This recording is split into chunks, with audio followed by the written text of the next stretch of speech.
wonderful. You are no wonderful. Coming unstoppable. You are no wonderful.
This is war.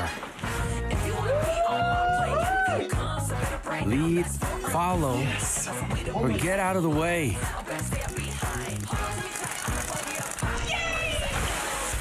I'll show you who's boss.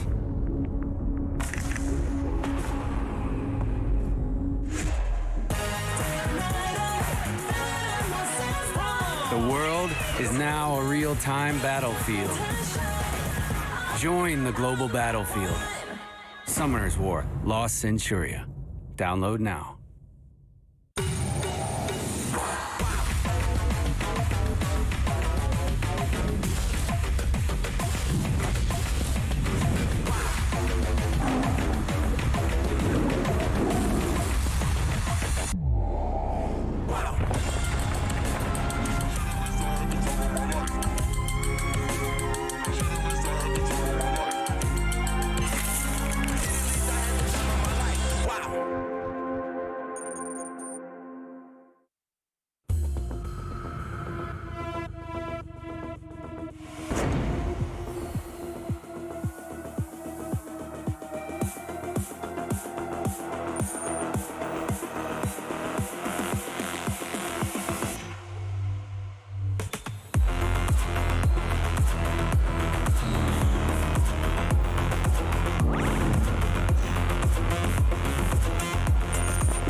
This is war.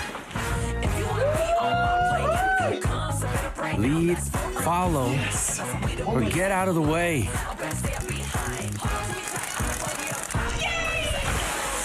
I'll show you who's boss.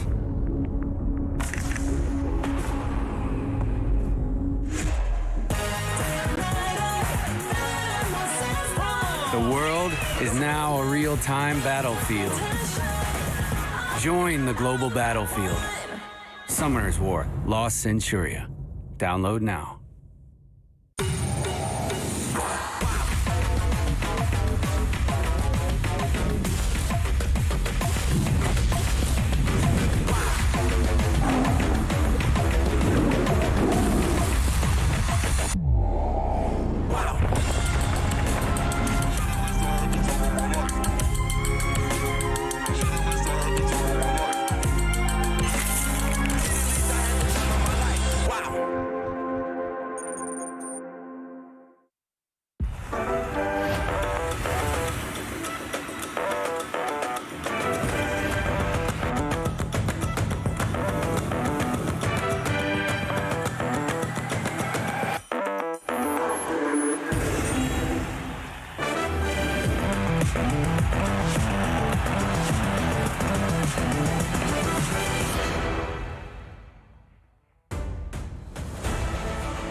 An opportunity to challenge the world here in SWC 2021. We return with the last day of the APAC preliminaries. Trevor here with Peter, and we've had 4 weekends so far, and now we're down to 1 day, 1 spot left to go to the APAC Cup, Peter. This is the final day for any players to have remaining hope in Group D. There's only 1 spot, and, it's going to be a really bloody battle. Yeah, I mean, we have 7 newcomers here at the SWC 2021 trying to get for that 1 spot. And, of course, a reminder to everyone at home, we are conducting this online due to COVID-19, and there are precautions in place to make sure there is fair play throughout the tournament. So we ask for your understanding. Of course, we want to make sure everyone is safe and that we can continue the whole journey of SWC 2021 safely to the end.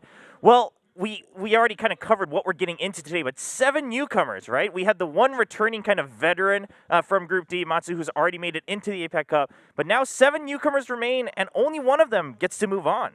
Right, so everyone right now has the most fair shot, you can say. I believe that Matsu was one of the definitely most feared players in Group D, but another player that was frequently mentioned was MILKY TAISA. Yeah, MILKY TAISA, I agree. In the pre-interviews, a lot of players mentioning that they were kind of scared of that player, so we'll see how it goes. Of course, this is all for SWC 2021. If you're wondering what that schedule looks like, I mean, we're already again at the end here, the last day of the APAC preliminaries. Of course, the Americas and Europe preliminaries also wrapped up and gearing up for those regional cups. And this is all still double elimination. We're still in Group D, but after this, we're going to start prepping for the regional cups in every region, and the players start to kind of narrow down as they work towards that World Finals. Right. There's going to be so much less spots until it comes down to the 1 final player. Yeah, of course, it's a long journey still ahead all the way through to November. Just as a reminder, I mean, these are the rules we're working with. The biggest thing, of course, being that we already have some of these best of 5 sprinkled throughout these preliminaries.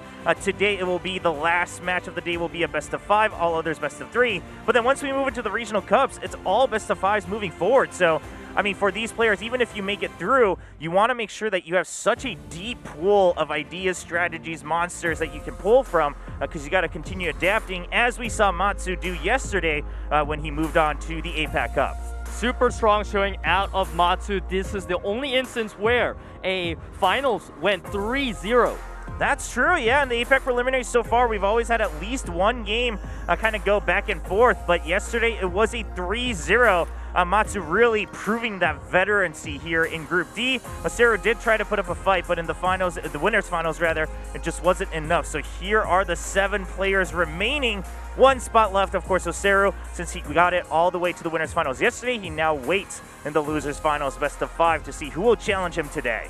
Today is going to be a redemption day for most of these players. You know, we have seen a variety of strategies come out, but I feel like definitely there are still a lot more different varieties that they haven't shown yet. So today is the time if you want to punch that ticket into the finals. Yeah, I mean, again, 1 spot left. This is do or die, right? This is the second part of that double elimination. You lose today, you're out. There's really no reason to hold back. I mean, sure, yesterday you might say, well, I want to try some new things. Maybe I want to hide some other strategies. But today you're like, well, I got to do whatever I can, right? I got to be able to move on. So all 7 players hopefully gearing up, ready to go, and raring to try to get that last spot to the APAC Cup. We will be starting with round 1 in the losers bracket. It's going to be SHAJA versus MIRAN. SHAJA, this is a player that we are looking at for some better performance today. SHAJA, he mentioned that he doesn't have too many strong units, but I believe in him. He showed us a bit of that vigor action. Yeah, he brought out the vigor, tried to change things up yesterday. It wasn't enough. He also seemingly likes to rely kind of on the Daphnis and the Kaki. Of course, the Mo Long we've seen very, very prioritized here in Group D so far. Not only that, there is the Daphnis there who is a fantastic pair to the Mo Long, and we have seen how devastating the Hellfire can be given it lands the defense break. Yes, we saw some really good successes yesterday with the Daphnis, some others not as much. But today, if SHAJA wants to bring out the Daphnis, it has to work because he's going up against MIRAN, who did battle against OSSERU in his round 1 match yesterday and was able to take 1 game away from him before falling to the losers bracket. A good thing to call out about MIRAN is that he has shown a lot of reliance on that Diana pick yesterday. So today is going to be very important to see how SHAJA deals with the Diana pick. Does he take it away, or are we going to see another team full of fire elements? Yeah, we'll have to keep an eye on that. Another interesting thing about MIRAN, if I recall correctly from yesterday, Peter, was he picked that Joe gun in the game that he won, and we were all kind of scratching our heads, but it was that Despair Joe gun that actually got so many stuns off, right? And he was able to bring things back. So we'll see what he has up his sleeves today. This is the losers bracket round 1 between SHAJA and MIRAN, a best of 3. The loser is eliminated. The winner gets to continue on today to go for that last spot to the APAC Cup. This is the match to set the tone for Group D, day number 2. And here we go. SHAJA with the first pick. We see the Mo Long come out. No big surprise, but there is a bit of a surprise in the pre-ban. The Daphnis means that SHAJA no longer has that combo. I love that happened. You brought up the fact that the Daphnis was a key part of SHAJA's kind of draft here, pairing it with the Mo Long. And MIRAN says, I do not want to deal with that. With the Mo Long, I know exactly what I'm up against. But the Daphnis, there is kind of that extra X factor. So he gets rid of that right away in the pre-bans. MIRAN, meanwhile, will pick up the Fran and the Sierra as well for himself. Right, so we have Fran sitting on 52.6% win rate now, much better than before. Of course, we saw that Mo Long win rate earlier as well, sitting at a healthy 54%. Oh, and the Vanessa continues to return. We were talking about this even preparing for today, Peter, after yesterday. I mean, so much kind of reliance on these revives or offsets that we saw in Group D so far. Vanessa is definitely a example of that reviver. Lulu and friends coming out as the response to Fran. It is pretty typical, nothing too surprising as of yet. Kaki, another pick that we have seen so much yesterday. Not surprised to see it back.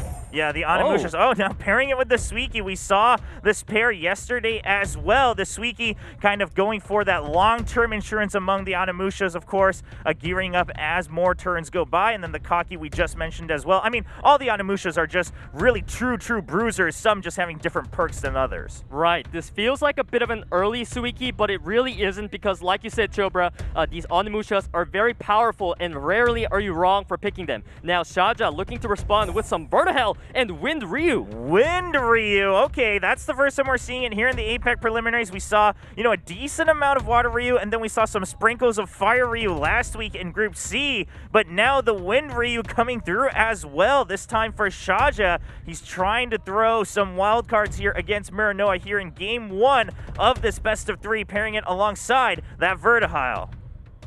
This is really just such an interesting strategy coming out of SHAJA. Definitely threw MIRAN off guard, but of course coming in now with that Despair Joe gun that we talked about, Chobra, it could be the offsetting factor that MIRAN needs. I mean, MIRAN Despair Jogan yesterday was just a surprise, right? Everyone, I think, was, even probably the viewers at home, sitting there wondering, well, Jogan can't really do too much here. And then you're like, oh, okay, well, I guess when you put the Despair runes on, you can do a lot more than just your basic skill set. So we'll have to see what the bans are after the draft here. So the Jogan does get banned out. SHAJA doesn't want to deal with that. Saw the strength of it yesterday, but MIRAN responds with a Molong ban himself. And now the leaders are set as we get ready for game number 1 in this best of 3, round 1 in the losers bracket here for Group D of the APAC preliminaries. I love that we are starting right off with the Wind Ryu very fast, looking for some big damage with the skill 3. Triple combo is the name.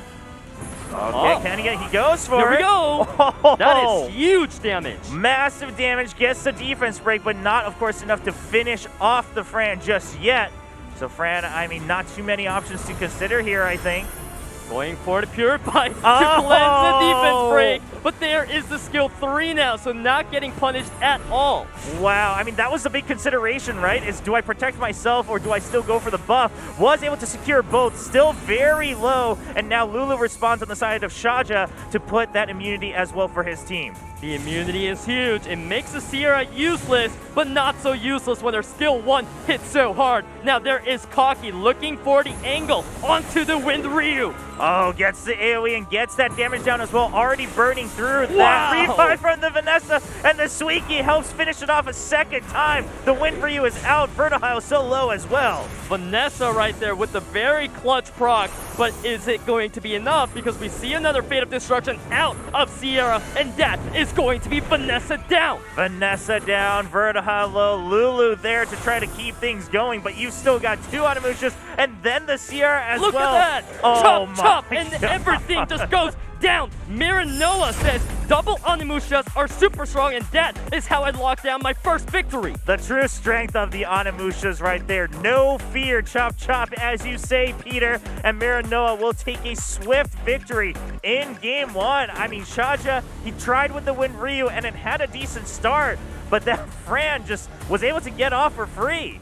It was decent until it didn't kill, right? Because if you cannot get the kill, it doesn't matter how much damage you do. We've seen that instance yesterday with the Diana. If you bring a heavy nuker and you don't get the one shot, then all of a sudden your first turn is nullified. That's true. Yeah, that yesterday, surviving after that massive nuke. For those who watched yesterday, you'll remember it. If not, I definitely recommend checking the VODs afterwards. But right now, we're moving right into game 2 of this best of 3. MIRAN on match point. SHAJA, if he loses here, he is eliminated from SWC 2021. The pre-bans are now through, and now we're waiting for the picks.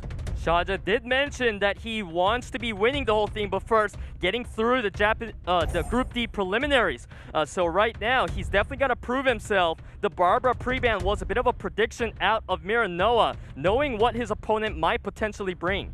Yeah, going for a bit more of that target pre-ban that we've seen so much of here in Group D. The M Bison, not as much of a hard target, but of course a very reliable monster we've seen through and through. And now the Sierra and Fran going over to the side of SHAJA this time, swapping monsters so far, but the Ragdoll was free. It gets through the pre-bans, and now MIRAN snatches it right up. Of course, Ragdoll is a unit that many players do like to rely on. If you look at MIRAN lineup, he's picked up that Juno as a way to respond to the Fran. Our only concern right now is that yesterday, we've seen Juno come out so many times, but most of them were to not great results. Right, not the most ideal situations. You know, a place where it's like, okay, well, Juno has some uses, but not really shining to what she does best. We'll see if it works out this time around for MIRAN. SHAJA has picked up 2 more monsters here, Vertihile, and this time securing that Kaki for himself. A lot of trades now, but the Daphnis was free. Does MIRAN lock it in? Daphnis has that combo with the Molong, but there is no attack buff on the side of MIRAN, so it could be a bit of a risky pick if Hellfire doesn't connect. SHAJA bringing in that Vertihile, and it seems like SHAJA is really aware that if you draft smartly around Juno and don't give her that advantage, you could have a big upper hand coming into this match. Yeah, SHAJA really needs to pull through here. He is sitting 1 game down. Okay. It is only a best of 3, and now he says, all right, you had your fun with the double Onimushas. This time, it's my turn. It is time to give MIRAN a taste of his own medicine. Now we are looking at the bans coming out. Of course, if MIRAN bans the Fran, there will be no sustain, no attack buff on the side of SHAJA. So that could be potentially a good ban. And if you are SHAJA, banning out Lulu, of course, takes out sustain. Banning Mo Long takes out the defense breaker. Okay, yep, so goes for the defense breaker. Just doesn't want to deal with that potential massive nuke combo coming in from these bruises and the Daphnis as well. Meanwhile, the Sierra gets banned out against SHAJA, so does opt to leave the Fran there, which means that there will be that attack buff for the Onimushas as well. To be honest, I don't know how I feel about Sierra ban. I think, in my opinion at least, that was one of the worst bans you could make. But of course, we have to see the match play out to see if that is true or not. We have Fran here able to give attack buff to the whole team, but he sees that Juno's about to cut in thanks to Ragdoll passive, so he saves it. All right, so doesn't take that risk, kept correctly calculating the situation. SHAJA currently down 1 game in this best of 3. If SHAJA loses here, he is eliminated from the APAC preliminaries. Now we see that Daphnis trap, Will Nemesis, and death is the Hellfire, a crit onto a water! Oh my gosh! Suiki brought down solo. He does get 1 turn, though, to strike back. Oh, and he gets another one, secures it, and he's able to respond against the Daphnis, and he is able to get a little bit of health back. Look at that Suiki. It was so much tankiness. It just survived every single hit. Finally went down, but here is the attack buff now for Takaki. This will hurt. There's the chops. Yeah, lots of damage down on the Juno. Juno brought down so low as Vertihigh responds as well. Lulu doing what they can to try to keep this Juno alive. Of course, Lulu is fantastic at grabbing those heals whenever she moves, but there's the Blade Slaughter. You look at the damage, and here he goes again. Kaki goes for it again. The Onimusha securing these extra turns, and they're able to finish off the kills they need to. Now it's down to Lulu and Ragdoll. Lulu just trying to keep Ragdoll alive, and Ragdoll has to put out all the damage he can ever muster against this team of SHAJA. You can tell that SHAJA is scared of giving Ragdoll that torrent. That's why he is targeting Lulu with the Vertihigh rather than Ragdoll, looking for the attack buff setup. This could have been what he needed, but there's the immunity now. So, of course, SHAJA, he realizes that he can't be taking unnecessary risks, still looking for the perfect window. Yeah, you can just see him spreading out that damage, looking for that chance to nuke down this Lulu. Now the Lulu has to choose where that heal goes. And it looks like just going to go for the skill 1 to heal themselves, get a little bit of attack down on to the Kaki. Vertihigh now back up. Oh, that proc could be what he needs. The damage follow-up. We see Fran should be going for the skill 1, and Kaki with the Blade Slaughter. What a setup. Gets that extra turn and knows exactly what to do with it. And SHAJA will be bringing it back here in game 2. Ties it up 1-1 to start things off in the very last day of the APAC preliminaries. I love that SHAJA was able to get his moment of comeback here. Now coming in, of course, he's going to have to prove himself one more time. We are getting into the match point soon. Yeah, we are down to this last game now. Still best of 3s until the losers finals. 1 game to determine which of these 2 players will be moving on through the losers bracket gauntlet today to continue having a chance to move on to the APAC Cup and, of course, continue their journey here in SWC 2021. We are now in the draft for Game 3, and as a quick reminder to our viewers, the new monsters, the Sky Surfer and Robo, not active yet here in the preliminaries. They will be active beginning with the Regional Cup, so we have to wait a little longer, but trust me, the APAC preliminaries have had plenty enough diversity so far. MIRAN coming in with the Daphnis pre-ban. Once again, MIRAN is putting a lot of emphasis on making sure that SHAJA doesn't get a lot of these huge damage pickoffs. And in the previous game, the Sierra ban for MIRAN wasn't fantastic. But here we have MIRAN first picking Sierra, so we just can see overall that MIRAN puts a lot of respect on Sierra. Yeah, we'll see that priority coming through, and this time the Escher being secured alongside the Vanessa on SHAJA. So going for a little bit more of that hybrid safety there for SHAJA. We'll see how MIRAN responds. Will he go for the double Onimushas again?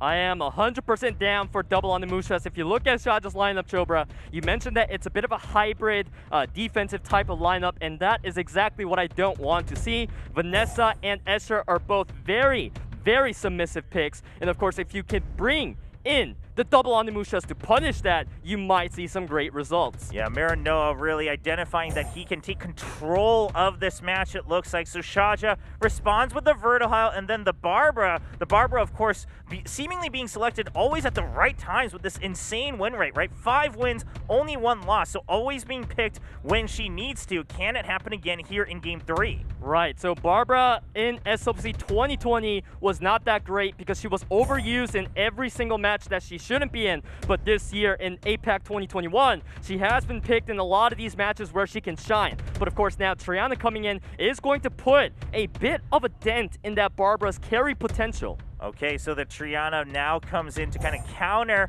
that mechanic, but it is going to get banned out. So Triana eliminated Mo Long, though, also getting banned out against SHAJA. So MIRAN still looking to try to take control in terms of the oppression that he can put on with the damage, with these double Onimushas. Match point between these two players. Winner moves on today in the loser's bracket. The loser is out of the APAC preliminaries. The main goal of SHAJA's team comp is once again, protect the president. It is all up to Barbara. He's got the Vanessa revive there, which is fantastic for the Barbara. And you see the damage. Oh my gosh, the nuke just comes through. Huge. And now MIRAN already down to 3 monsters. Doesn't have that sustain anymore. Doesn't have the attack buff anymore. They just have to go through the raw damage that each monster has. MIRAN not looking too confident right now because the opponent has the Vertihile. You cannot let that guy move unless you want SHAJA to be cycling turns. So of course the bomb will be placed onto the Vertihile. Now looking for the detonate. Yep, going for that detonate, brings it down pretty low. Also, of course, gets the stun off of it. And Sierra, meanwhile, she might be done after that. Kaki will eliminate the Vertihile. Okay. Oh, the my Kaki gosh. is popping off, making the impossible happen. Such a huge comeback right now for MIRAN, trying to dismount the Barbara as well. That was massive. I mean, you're finishing the Vertihile off, you get the revive out, but then Kaki finishes the job, as you said, Peter, and now it could still be anybody's game. Now there's no more Vanessa passive for the Barbara, so this could look a little bit dicey until this happens. Now Barbara's looking for the fast link, and there's the armor break. Kaki down so low. This is your one chance to try to set something up for the Suiki, but you really don't have much you can do. It's just which target you're going for. Gets the defense break onto the Escher. Kaki lives for now. This is the wild dance coming out onto the defense break, and you look at the damage. Oh, huge damage. Escher has to go for the heal and gets a little bit of that buff back for his team. Looking for Vanessa now, trying to get the finish off, but there is the Escher Massacre. It is going to be now 1 Onimusha versus 3 monsters, looking to vamp up, utilizing that skill 1. Yeah, Suiki, I mean, this looks like it still could be possible here for Suiki. That defense break is going to hurt a little. This is going to hurt a lot. You look at the damage, 20,000. The setup for the Barbara, and that will be it. SHAJA comes back to win it 2-1 after losing game number 1. SHAJA showing that, yes, 2 Onimushas are great for damage, but the old school Vanessa-Barbara combo is also great. The Barbara was so consistent with the defense breaks, the crits, and the damage was too shiny. It was just very, very well set up. So SHAJA, a rough start yesterday in the winner's bracket, a rough start today in the very first game in this best of 3, but he's able to bring it back and stay alive here in Group D of the APAC preliminaries. Let's take a look at some of these highlights from this best of 3. This is the first match. Wind Ryu tried to be what Barbara was in that third match, but just not as good. Yeah, it just wasn't able to finish the job, right? While Barbara, of course, in Game 3 was able to secure everything. And so this is where we saw those double Onimushas shine. And then SHAJA takes it right back for himself and makes a comeback with his own double Onimushas. Right, so that crit from Daphnis onto Suiki was huge, but it was lacking that little bit of that oomph. And that's what cost MIRAN the game. Yeah, it really seems like the story here for these two players was that if you're going to go for the nukes, you got to be able to finish the job, right? Both first games, and in Game 1 and Game 2, rather, you weren't able to finish it and you allowed the comeback. But here in Game 3, it's the Barbara show right at the end. You know, when the Vertihile went down, I was feeling a bit worried for SHAJA, but the Barbara said, no, I am here with my fast link, and that is how SHAJA beat out MIRAN 2-1. Yeah, 2-1 comeback. Gotta feel good if you're SHAJA, right? I mean, SHAJA said in his pre-interview as well that he's, while he, of course, would want to say that he can go all the way to the World Finals and win, he just wasn't feeling confident. He didn't feel that he had the depth in terms of whether it's his monster box or his experience so far to try to combat these other players in Group D. But now he has eliminated another player and he gets to move on. That's got to be a huge confidence boost for him. Right, so obviously Vanessa and Esther, whenever I see those come out, I am a bit worried because they really just don't bring too much value into the game outside of that sustainability and Esther being a battery. But of course, when you bring in a Barbara all of a sudden, Vanessa becomes that much more valuable because Beast Riders, when they get revived, they get rezzed in their beast form. So they actually have like 4 extra lives. That's crazy. That's so many lives. The kind of, I guess, chemistry you have in some of these monsters where, as you mentioned, sometimes they're a little too passive, but then another mechanic and another monster, you're able to kind of buff up each other. So SHAJA correctly identifying that, he's able to get a good advantage there in Game 3. So he stays alive for now, but we have more matches to get through. A long bracket ahead of us today, and now it is going to be IYAKICHI versus MILKY TAISA. Let's take a look at IYAKICHI profile first. IYAKICHI, he has brought us some interesting strategies yesterday. Tried using a lot of the lure and Vertihal, unfortunately to not great success. And of course, there was a Tessari in there trying to shut down whatever passives he can. Yeah, we've seen a lot of this concern for the passives, right? Trying to work around with multi. It's really trying to work around a lot of these revives, these offsets here in Group D so far. IYAKICHI not able to make it work yesterday. Will he see more success today as he goes up against MILKY TAISA? MILKY TAISA, this is the player that most people in Group D have their eyes on. They are scared of what he can bring out in the Nephthys, in the Kinky. He is an absolute monster. Yeah, the Nephthys, I think, really being one of the huge monsters here for MILKY TAISA. We don't see anyone else really utilizing that monster or having that monster available for them to use in their strategy, but MILKY TAISA has that Nephthys, which is a huge advantage that he has, but he still did get knocked down here to the loser's bracket yesterday by KAIBASHIRA TARO. So we'll see if MILKY TAISA can really live up to the reputation he's built within the group, where a lot of these players fear playing against him. Can his monsters really pull through for him today to keep his hopes alive to make it to the APAC Cup? This is the second match in round 1 of the losers bracket in Group D of the APAC preliminaries as we continue SWC 2021. And here we go, starting off with the pre-bans. Usually in the first match coming in, both players already know exactly what they're going to ban, so it's not going to take too long as we see the Nephthys and Patter. Yeah, the Nephthys, no big surprise. And the Patter as well. I think when a lot of these players seem to know that the other player uses Patter, they seem very, very keen on banning it out, not having to worry about that X factor that monster is able to bring. We have MILKY TAISA on the right, IYAKICHI on the left. MILKY TAISA will have that first pick. So we are looking at MILKY TAISA once again, sticking to the Jogun first pick. So this is a very interesting strategy, right? Because we don't see this too often. But yesterday, MILKY TAISA has shown us what he can do with that Jogun, so I am very excited to see. Yeah, the Jogun, again, it's kind of talk of the town discussion coming into these preliminaries. Will it still be used a lot? Will it keep its strength despite the balance changes? Not as much, but especially coming into these later weeks of the APAC preliminaries, really went to the sideline. MILKY TAISA still favoring that monster a lot. The Vanessa, a huge monster here in Group D, was selected by IYAKICHI as we see 2 extra picks here for MILKY TAISA. MILKY TAISA once again sticking to the same lineup of Savannah and Cardinal, as we see the stats for Cardinal / Fire Bison, shiny as always.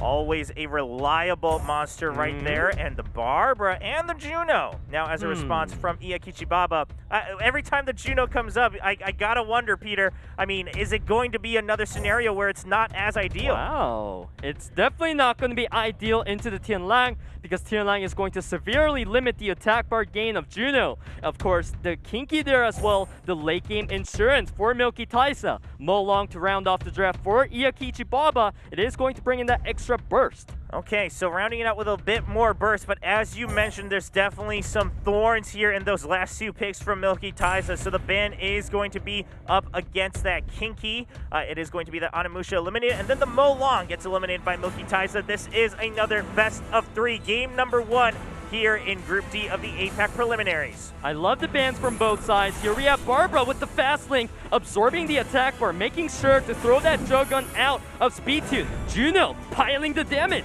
Oh my gosh, the Jogun brought down already so low. Will they be able to finish off the job though? Right now, Savannah has a chance to change things up a little bit. Does just go for the buff and the AoE. IYAKICHI Baba utilizing that Vanessa 33% speed leader so well. It allows him to finish off the Jogun, and it is definitely going to snowball heavily because if you look at Milky TAISA, there's not much he can do right now. Yeah, that was a great targeting by IYAKICHI Baba, eliminating that Jogun, making sure that it has no value here in game 1 of this best of 3. As we see the Tianlong just trying to put out some damage, gets the defense break. But as you mentioned, Milky TAISA definitely on the back foot. Of course, Barbara is going to get dismounted because she is always at the elemental disadvantage compared to Savannah. But she's got the Vanessa insurance. The skill 3 of Vanessa is still available. So Milky TAISA has a lot of lives to work through. Yeah, you mentioned it right before we got in here. So there it comes back in Beast form. That's a lot of insurance. And then the Lulu to bring it back even healthier. So IYAKICHI Baba still feeling pretty good about this match. Juno unable to get the stun. She's just giving attack bar over to the Tianlang. Now connects the armor break onto Vanessa. But Savannah, you usually wouldn't be going for the gamble onto Vanessa there, so prioritizing more damage onto Barbara. Yeah, you just want to try to eliminate that once again. And we're seeing some damage trying to come out to the Tianlang, but it's so tanky as it's still just bruising through this match. Oh, big stuns out of Tianlang, especially when Lulu doesn't have her cleanse. That is the window that you want to be getting those stuns. Sword, Rain, looking for more advantage. Yeah, just gets a lot of damage down now. Barbaro down low once again. Should be dismounted here. Savannah just considering her targets. Actually, oh whoa! my god, huge for the Savannah. Now cycling through a lot of the damage and the cooldowns. She's got Gigantic Roar next turn. So IYAKICHI Baba, he's got to lock down the Savannah, but the Juno is broken. She is not landing any stuns. Not getting the lockdown that you need. And now with the Vanessa my gun. god. Okay, well, that's Lulu for you. Gets that cycle, gets that extra turn, cycles through, tops everyone off, and now things are looking a little bit even once again as Tianlong goes down. If Juno doesn't perform, you can rely on the Lulu, providing that immunity. So now, at this point, Milky TAISA trying his hardest to dismount the Barbara before Lulu gets the heal, and he does succeed. Yeah, so now a little bit of burden off of Milky TAISA's shoulders, but still there is a lot to work through. Tons of damage onto the Savannah, dismounts it, and then the Juno with the damage, still no stuns coming out. Huge crit from Barbara onto Savannah, but of course Savannah's going to respond now. We are seeing a 1v2. This is a bit concerning for Milky TAISA because Juno and Lulu is going to out-sustain the Cardinal. Yeah, there's just so much sustain here. I don't know what the Cardinal can do. I mean, yeah, sure, you can try to get these provokes, but still a lot of just these passive heals, whether it's the skill 1 on the Lulu or from the Juno. So much sustain, and there's immunity as well. So Milky TAISA just going through the motions, but it should be over as IYAKICHI Baba secures game number 1 and tries to get this lead here in the losers bracket of Group D. That is going to be another win secured for the Vanessa-Barbara combo, having a very strong performance today, and that is the redemption that IYAKICHI Baba was really looking for. Yeah, and I'm glad you brought up that combo as well, right? Vanessa, not a common monster we saw in the other groups. Very, very prioritized here in Group D, and to mixed success yesterday, but today with the Barbara, the pairing has been shining. They've really been utilizing the advantage you have with that combo. So now, in game number 2, what do you change up? That Nephthys will be let through the pre-ban, so Milky TAISA will be happy about that one, but how else do you change the draft to get an advantage? I would personally pre-ban Kinky because Kinky, you saw, was such an annoying insurance pick that you don't want to be wasting your ban card on. And if you are Milky TAISA, you just need to be patient and just ban whatever hurt you the most last round, which was Juno. Okay, so going for that Juno ban, not one we see that often so far here in the APAC preliminaries for SWC 2021. The Savannah gets banned out by IYAKICHI Baba. IYAKICHI will have that first. Oh! He That takes the Nephthys. Is definitely Wow. a bit of a throw-off in the strategy here. Nephthys now looking much better, sitting at a 52.9% win rate. She is proving herself nowadays, especially with a lot of the combo coming out within these AoE units like Praha and Patter. Oh, wow. Okay, so IYAKICHI Baba, oh my gosh, takes the Nephthys for himself. As you mentioned, that alone gets a little bit of a curveball, but then the Patter as well. and then the Praha for himself. So a lot secured for IYAKICHI. On the side of Milky TAISA, it was just the standard start with the Lulu and the Cardinal, but you can tell Milky TAISA considering a lot of different options right now. When you think of Nephthys, you usually think about multi-hits, AoE. That's why I was trying to set that up, but surprisingly, IYAKICHI Baba brought in Praha and Patter, which are not AoE units, so I'm not seeing too much synergy with that Nephthys just yet. And as for Milky TAISA, going for Vigor means that he's going to play the long game, really prioritizing a lot of sustain for the team. He wants to be surviving through a lot of the Nephthys debuffs coming out. The Barbara is finally going to be the pair to the Nephthys for some damage, but my concern is if you ban one of them, it is going to heavily reduce the damage coming out of IYAKICHI Baba. Yeah, so IYAKICHI Baba maybe just a little over-concerned about securing that Nephthys away from Milky TAISA. We'll see how it works out. The Kinky still has to be that ban, so as you mentioned, it's still a thorn that IYAKICHI Baba had to worry about. And there you go, the Nephthys is banned out as well against IYAKICHI. So we'll see, IYAKICHI Baba, did he bite off more than he can chew in that draft? He is on match point. Milky TAISA fighting to stay alive here in the losers bracket in Group D of the APAC preliminaries. So Barbara doesn't have a kill angle. Even if she got the defense break, there's no way you can one-shot the Tianlang. He is very, very tanky. And one thing to keep in mind is that there is no longer a Vanessa nor a Reviver on the side of IYAKICHI Baba. So this Barbara is going to be a lot squishier and easier to deal with. Yeah, you definitely have to watch out if you're IYAKICHI Baba, as we just see the immunity and the buffs coming through from the pattern. It almost feels like IYAKICHI Baba has a little too much sustain, so all Milky TAISA needs to do is get that perfect window and land the defense break from Tianlang onto Barbara and go for the finish up. Both sides really just, trying to drag the match on right now. We shouldn't be seeing too much action coming out soon. Yeah, as you mentioned it, there's definitely a lot of sustain on both sides, so we'll just be waiting. Milky TAISA seems to maybe have a better or clearer idea of what that window looks like for himself, but we'll see how it works. Going for the sleep from the Praha, it does land on several members. Lulu still free from it on Milky TAISA's side. But there's not too much impact from the Praha sleep because it was really just used as a one-turn CC to buy time for Barbara to get the defense break. But as we said, every single unit on the side of Milky TAISA is super tanky. At this point, we are just waiting on the timer to pass by, bring the HP bars down. Yeah, it looks like that's what's going to be needed. As you mentioned it, there's the protection, there's the sustain. Both sides sitting very, very healthy, just trying to chip away a little bit, but it's no fear for either player. There's a shred. Oh! Huge damage from the Vigor. That is going to be the crit damage Vigor. And as we said, Chobra, all Milky TAISA needed was just that one window of defense break. And you see Cardinal follow up, and at this point, what do you do as IYAKICHI Baba? We mentioned that Nephthys and Barbara alone was not enough once one of them gets banned out. So I really don't understand this over-sustained draft out of IYAKICHI. Yeah, I mean, Peter, one gets banned out, it's not enough, but now the other one's dead, so it's really going to be a tough time for IYAKICHI Baba to try to get anything done, especially damage-wise. I mean, sure, you've got sustain, but how does that matter if you can't take out the enemy and you're at a numbers disadvantage? Milky TAISA now just running through the motions, trying to chip away, just waiting to be able to do more burst damage to go through this sustain. Well, Chobra, we are looking at the bigger crit damage showcase. Of course, the 10,000 are going to be a pretty number. Now, Tianlang following up with more damage, and all Molly can really do is buy time. But even if you buy time, there's no light at the end of the tunnel. Yeah, you're just sustaining, your doom a little bit longer. You're delaying it just a bit, but Even how more. much does that matter? There's the sleep, but the Lulu will just heal everyone back up, cleanse them out, and Milky TAISA will be able to continue his game. Even more. IYAKICHI Baba is just trying to live, but I mean, I think this is just a matter of time.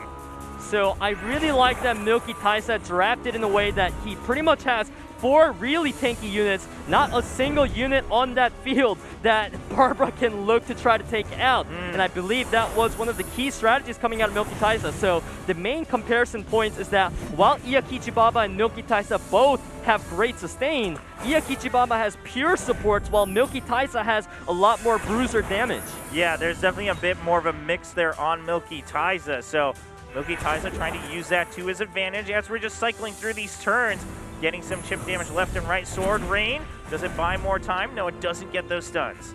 I mean, we gotta say though, the Cardinal has been not landing much this game. Yeah. Also, Tianlang not landing those defense breaks. the Praha leader skill with resistance is coming in clutch. Of course, Patter does have a bit of damage himself. He is a bruiser, but the Vigor is going to hurt a lot more with the Shred if he lands his debuff. Wasn't able to, and there's that stun we talked about finally coming through. A little bit late, and so it's still a bit of a sustained battle for the time being. As we see the HP drop a bit more, I'm sure we'll see some bigger differences in damage. You know, at this point right now, we really got to see Milky TAISA striking back with some defense breaks, because if he doesn't land those debuffs soon, we're actually seeing that Vigor is starting to drop a lot more. There's the defense break now, and Carnal getting the glancing it because of Molly's passive. Yeah, it's looking a bit dicey, as you said. I mean, Vigor starting to run out of his timer just a little bit. Very low, of course, Lulu here to bring him back just a bit. Doesn't have his other skills available, so we'll just get a bit extra damage there. The stun now onto Patter, really doing what they can to eliminate this Patter out of the game, get a bit more of that numbers advantage for Milky TAISA. Now with attack 50% up and HP 50% down, we actually see that Vigor and Tianlang are going to be doing a lot less damage. So is Carnal, because a lot of the units on Milky TAISA's team scale off HP, whereas Praha is looking for the raw damage on the skill 1, especially complemented by those artifacts, as we see Milky TAISA trying to take out the Patter. And that does the deal. Finally able to take out that Patter through the shields. Oh my god. Oh wow, you mentioned it. I mean, Pra's starting to do more damage purely off of that raw damage value, and now Vigor's out. So you brought a team with no damage, but if you get to this point in the game, every single unit starts seeing crazy damage, especially Pra. All of a sudden looking like the super carry complemented by those artifacts. Molly is here to try to buy Pra more time. Looking scary now, however. Lulu, do you go for the kill or do you heal? No, just goes for the heal for the time being, and there's a huge heal into sleep from Praha. Only lands onto Tianlang, though, and now there's the stun off of that AoE from Carnal. We are actually seeing a lot more hope now. 70% of Praha is going to start really hurting now. 2 hits from that first kill, and the unit might die! Oh my gosh, is this the turnaround? I mean, we kind of wrote this off in the beginning, Peter, but it looks like Praha might actually be the true carry of this game. Wow, the Molly keeps striking back with sustain, and at this point with Tianlang down, there's no more defense break on the side of Milky TAISA, and we are actually seeing the Praha turnaround. Oh my gosh! The Praha carry that was not in the plans when this game 2 started, and that's going to be IYAKICHI Baba winning it 2-0. It started so sour for him in the beginning. We questioned the sustain, but if you get sustained for that long, as you mentioned, Peter, everybody does tons of damage. The resistance leader from Praha was there. It prevented a lot of the defense breaks from connecting, and that is what bought IYAKICHI Baba the crucial time he needed. Had those defense breaks landed earlier, the Patter would have gone down, then the Praha would have got focused on a lot earlier. So definitely a fortunate turn of events that allowed the Praha to carry. That's insane. I mean, all these little things coming together for that final moment in the late game for Praha to be able to nuke these other monsters down with the skill 1. I mean, the entire time we were really more focused on, how does Milky TAISA finish this, right? It's just a matter of him finishing the game, but it dragged on just a bit too long. Right. I mean, attack power 70% up, right? And if you have the HP going down, like I mentioned earlier, a lot of the composition coming out of Milky TAISA was scaling off HP. And we saw what happens when you bring too much of that. You do get penalized as we take a look at game number 1. Yeah, we're taking a look at the highlights here. Of course, we talked about that Vanessa-Barbara combo, and it shined here in game 1 for IYAKICHI Baba. Right. It is definitely such a strong combo that Vanessa-Barbara, it bought enough time for Juno to get the carry at the end. It seems like we are seeing Oracles just coming out so strong today. Yeah, the Oracles showing their true value, and here's that game too. It started off a little rough. The Barbara not able to do much, gets eliminated, but you called it, Peter. I mean, the longer it goes, I mean, early on, the first part of that kind of extension, not so bad for Milky TAISA, but then we realize all the HP scaling on Milky TAISA's side, and it doesn't look so good. Right, also the revenge runes on Praha were crucial because she got in a lot of attacks that she wouldn't have otherwise. And IYAKICHI Baba, what a strong performance out of him in day 2, making up for yesterday. Yeah, massive turnaround there, especially in that second set. And he wins the match 2-0. Still a best of 3 for now until we get to that losers final. So IYAKICHI will be moving on, and MILKY TAISA, while he was a feared player here in Group D, does get eliminated here in the losers bracket. He is now out of the APAC preliminaries. He no longer will continue with us here for SWC 2021.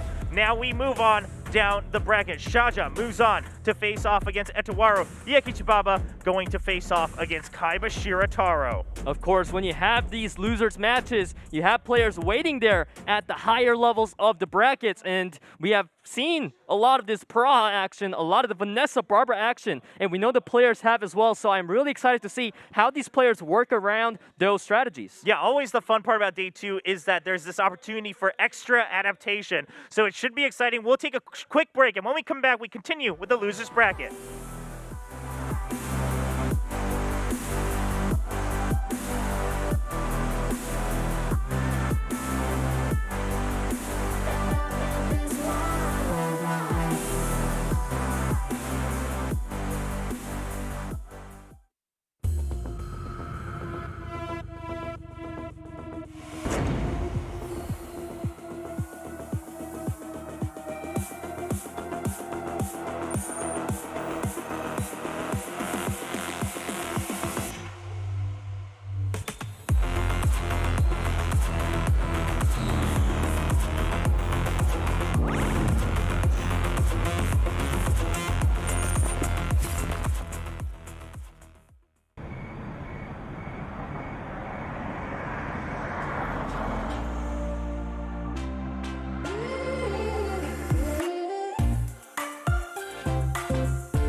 This is war. Lead, follow, or get out of the way.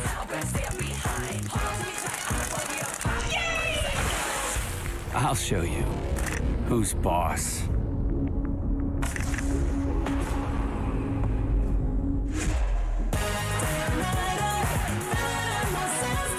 The world is now a real-time battlefield. Join the global battlefield. Summoner's War, Lost Centuria. Download now.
This is war.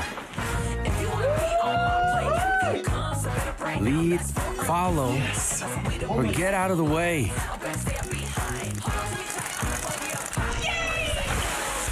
I'll show you who's boss.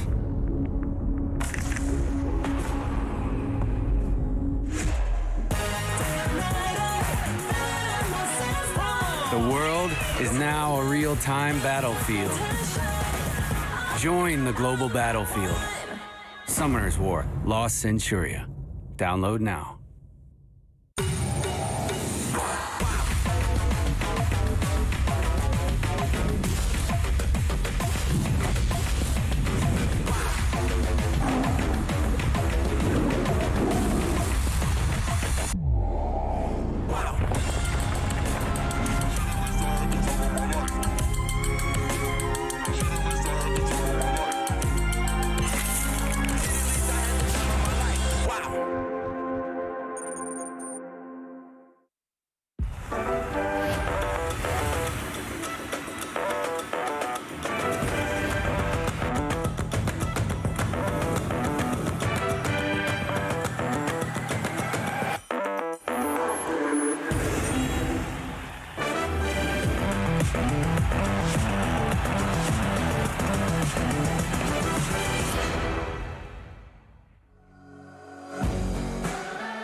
Welcome back, everyone, to SWC 2021. This is the APAC preliminaries. We are here with the last day of the APAC preliminaries. One spot left to get to the APAC Cup, and it will be determined within this loser's bracket here in Group D. First up in this match, it will be SHAJA coming off of a big win against MIRAN to stay alive in this bracket.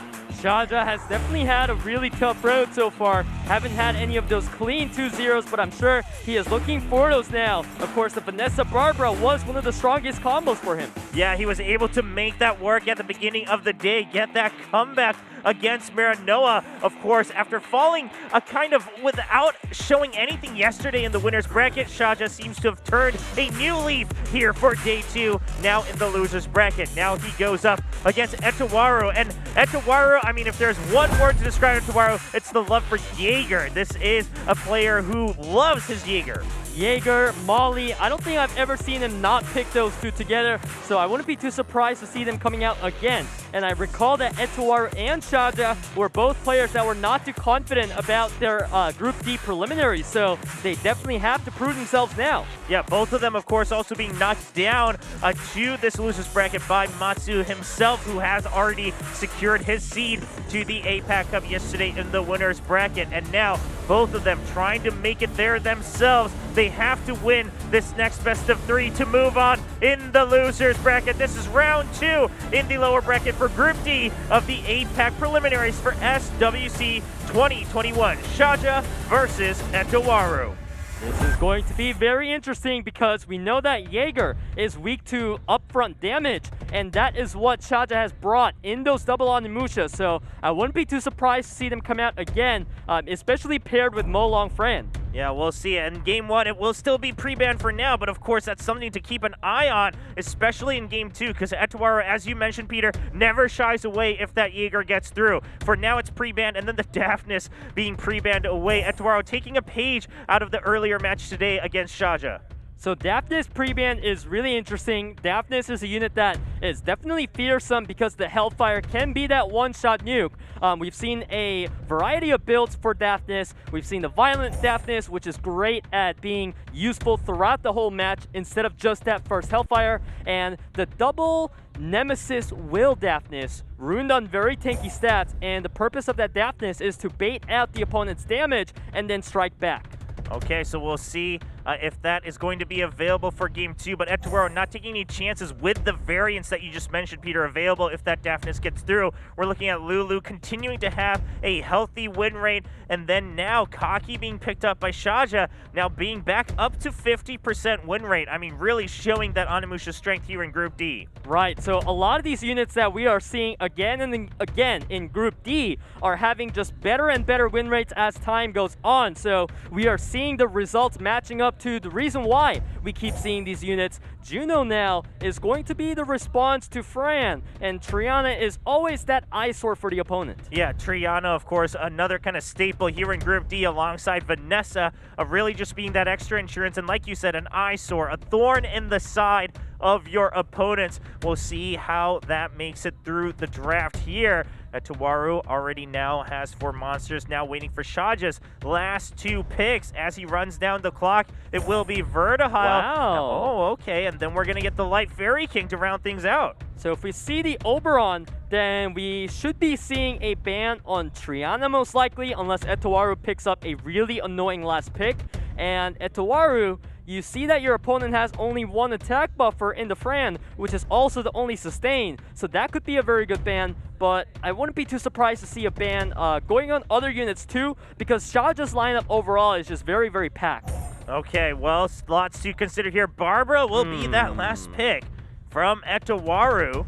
Barbara is having a good overall elemental advantage over this match, but there is no revive. There's no Vanessa that we talked about, so we do see that Barbara is so much easier to take down now, so I am not too sure of this draft so far. Okay, well, ETOWARU, what do you do here with the bans to maybe give your composition a bit more of a boost? I mean, Peter, you said the entire team of SHAJA is packed. It's going to be that Mo Long banned out, and then the Barbara banned out by SHAJA. So the Barbara ban to make sure that the Vertihile and Kaki go uncontested. The Mo Long ban because a lot of players respect Mo Long, but that means there's the attack buff now for the SHAJA. So SHAJA looking to flex some of that damage coming out. Of course, there is the Kaki now setting up some damage first. Yeah, now with that attack buff, lots of choices here. We'll just go for the Blade Slaughter. A decent amount across the board. Nothing to write home about just yet. This is what I was concerned about. The Juno, if you look at the attack bars, she was set to cut in, so that Oberon's not going to hurt as much. But thanks to the setup from Kaki... Okay. Wants to, I mean, ventilates for the buff. I mean, on... You know, when you take it away, I get That's a good move if the friend moves before the Cardinal, because SHAJA didn't want to get locked down by Sword Rain. Oh. This is like really weird right now, Chobra. Yeah, I mean, really seems to just be considering their own plays right now. Oh, wow. Oh, what? The Oberon lives. And now will be able to survive the dot for the time being as well. The Juno doesn't want to take any chances on that one. But the Oberon's going to die here anyways, and at this point, now with the Triana standing strong, SHAJA definitely got 0 value out of the Oberon pick. I really would rather he just went for skill 3 instead on Triana, so that Kaki has a much better chance at soloing, but that did not happen, so now we just have to see how much can this Vertihile Kaki carry with a numbers disadvantage. Yeah, it seems like SHAJA was just much more concerned about his own play and trying to play it safer without really considering how things might change when the opponent gets turns in between. And so SHAJA now has to pay for that in this consequence. It's up to Kaki and Vertihile, as you mentioned, Peter, to try to bring this game back for him. So earlier, to be honest, ETOWARU got really unlucky by having the Cardinal not land any stuns with Sword Rain. So this is why we see SHAJA now looking actually pretty good here, getting a lot of the response that is going to pop the Triana passive. Okay, so we'll be able to get rid of that passive for the time being and gets a ton of damage, puts that Cardinal on alert for now, but Lulu here doesn't have any skill, so just gonna go. Wow. Will be able to get another turn though, and there's the skill to bring the Cardinal right back up. Doesn't have any skills until she does, Chobra. And now we see the Cardinal grabbing so much attack bar for himself. He's got Sword Rain in the next turn, so he's got to wait for that to happen. Yeah, just trying to wait for that turn to come through. The defense break is only landing after the second hit, so Kaki not getting to utilize that extra damage at all. Of course, now the healing comes out. Vertihile looking to give the attack bar to Kaki. We know that Cardinal has Sword Rain. Oh my gosh, yeah, and Cardinal now available with the Sword Rain, the stun already onto Kaki as well. And now the attack speed slows on top. Oh! Vertihile trying to get back whatever he can. So much turns from the Vertihile right now, but the Juno with the lockdown. Oh, this Juno now does get the stuns in this match. Will be able to lock down the Kaki for the time being. Vertihile doing what he can to bring things back, but Juno gets another turn and that's Kaki out. So we are now looking at Vertihile trying to solo things. but how can he solo when there are 2 healers on the side of Juno? Yeah, this is looking very, very lonely, and then there's a stun as well from the Juno. That all but seals it, and ETOWARU will be taking that game number 1 in this best of 3 against SHAJA. You know, Chobra, all I can say about that match was it was really weird. I mean, all the things that you mentioned that needed to be considered kind of out the window at the very beginning, and SHAJA really seeming just a bit too concerned about what his own game plan was, not really considering what else he needed to do against that enemy composition. Right, so Oberon really had only 1 turn that game. That is the weakness of Oberon, and once he used it to ventilate the Fran, but the Cardinal still moved ahead anyways. We just really saw that SHAJA lost too much advantage in that round 1, and that is how ETOWARU was able to strike back. Now in game 2, ETOWARU doesn't even want to deal with the Oberon. Yeah, ETOWARU still respecting the monster itself, even if it wasn't used to its fullest extent in game 1. He banned the Daphnis in game 1. This time it's the Oberon being banned out against SHAJA. And of course, it's the Fire and Bison banned out by SHAJA himself. This does mean that Jaeger is available for ETOWARU. Molong, Sierra Fran, very common trade-offs in Group D. We see these monsters picked very often in the early phase of the draft. And as you said, Chobra, ETOWARU, he's preparing the Jaeger, the Kaki. And what's interesting, though, is that ETOWARU is not caring about the Lulu pick just yet. Knows that SHAJA probably doesn't want to take that with the Fran, I would say. Yeah, maybe not overcommit. So ETOWARU perhaps having a correct read, hopefully for his sake, having that correct read that the Lulu is not a priority right now for SHAJA, as we're looking at Jaeger 3-3, and SHAJA will be bringing back that Escher that got him a bit of an edge in earlier match today, and then the Daphnis, of course, being secured. SHAJA really likes the Escher. I'm excited to see how much value that pick will bring into this match. ETOWARU, if this is the ETOWARU I know, he's going to pick Sustain in the last pick. At least 1. Yeah, pair it with that Jaeger is what we've seen before. Oftentimes it's been that Molly. We'll see what it is this time. The Triana and then the Lulu as well. Once again, coming out for ETOWARU to support these 3 bruisers ahead. You know, when you have Lulu available for the pick, you know, it feels like a waste to almost not take it because she is just so consistent in most of the matches we see. Yeah, you know, I just feel like you really can't go wrong, right? It's just so much value, so much sustain, really turn things around, especially when you're able to cycle through those skills like we saw in game number 1. So, Peter, that's going to be going over to ETOWARU's side, and Vertihal returns for SHAJA here in game number 2. So, Triana is the counter to Daphnis here. We have to see if Triana has Will Runes or not, because that will decide whether Hellfire can land a defense break. Of course, SHAJA still does have that option available to just ban out the Triana if he really wants Daphnis to shine. This draft is going to affect a lot of the incoming action. Yeah, Triana does get banned out, as you called it, Peter, and then Sierra gets banned out against SHAJA from ETOWARU. So now we are going into game number 2. ETOWARU on match point. SHAJA trying to stay alive here in the losers bracket in Group D of the APAC preliminaries. So Daphnis is the main shining star of SHAJA's lineup. That is his biggest nuke. So now he is looking for the setup, just poking down the Jaeger with the Escher, not going for skill 3 because he wants the immunity to stick so that he can land his defense break. Oh, well, there's not really going through there. So now the Kaki is able to stay alive, and Lulu should be able to heal him right back up. No concerns there. And this is what we've discussed multiple times whenever we see things like the Daphnis, right? If you're not able to really secure that huge damage, what do you do? Escher trying to follow up, but it's still not enough. The Daphnis was too fast for his own good, not speed tuned to the Fran. Now Jaeger looking for the damage onto Daphnis to set up the Molong now. Dragon's Dance might not get the kill, so Reckless Assault would be the safest move here.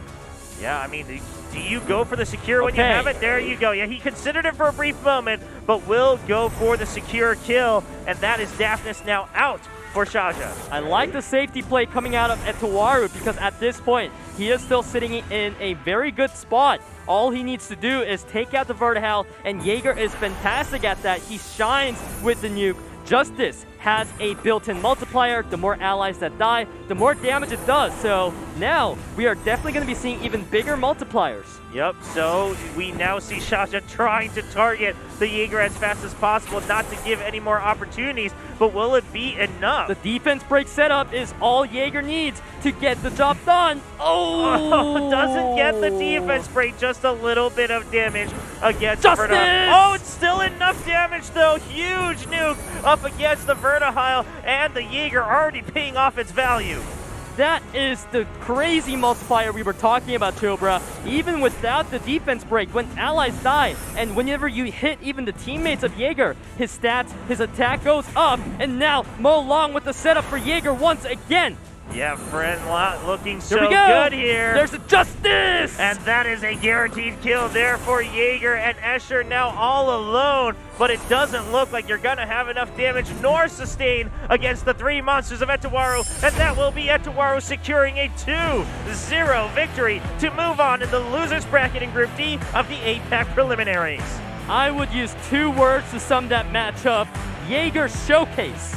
Jaeger truly shining, and ETOWARU showing why he loves that monster so much. I mean, he's just a huge fan of Jaeger, he said in the pre-interview, and there we see it, that Justice providing so much value, and then when paired with the Mo Long as well, just insane amounts of nuke that SHAJA was not prepared for. I feel like also SHAJA's draft was a bit lousy because there was not much synergy going on. You know that your Daphnis is slower than Fran, but whatever the case, we have to take a look now at the first match where we saw some of that Oberon action that was very, very interesting. Yeah, maybe the lack of Oberon action is a better way to put it, as we didn't see the skill 3 go off. Vertihile tried to do what he could, but was not enough. And here we see that Daphnis again getting a little too far ahead of his team. Right, so Daphnis wasn't able to secure the lockdown on Takaki, and it made it so that SHAJA had to waste a lot more skills on Takaki than you would have liked, and that opened up the window for Jaeger. Yep, and ETOWARU will be moving on off the back of that Jaeger. Still going to be a prime threat for whichever player has to play up against ETOWARU. ETOWARU now moves on to round 3 of the losers bracket. He'll be awaiting this next match to see who will come and challenge him before they are able to move on to the losers final, where OSSERU awaits after his best-of-5 loss yesterday. But now we're starting to narrow down the field. More players are getting eliminated. Still only 1 spot left to get to the APAC Cup. And I don't know if it's just me, Chobra, but a lot of the matches today feels like a 2-0 sweep. These rookies really coming in right now, making sure to get that redemption for yesterday and show some of that prowess now.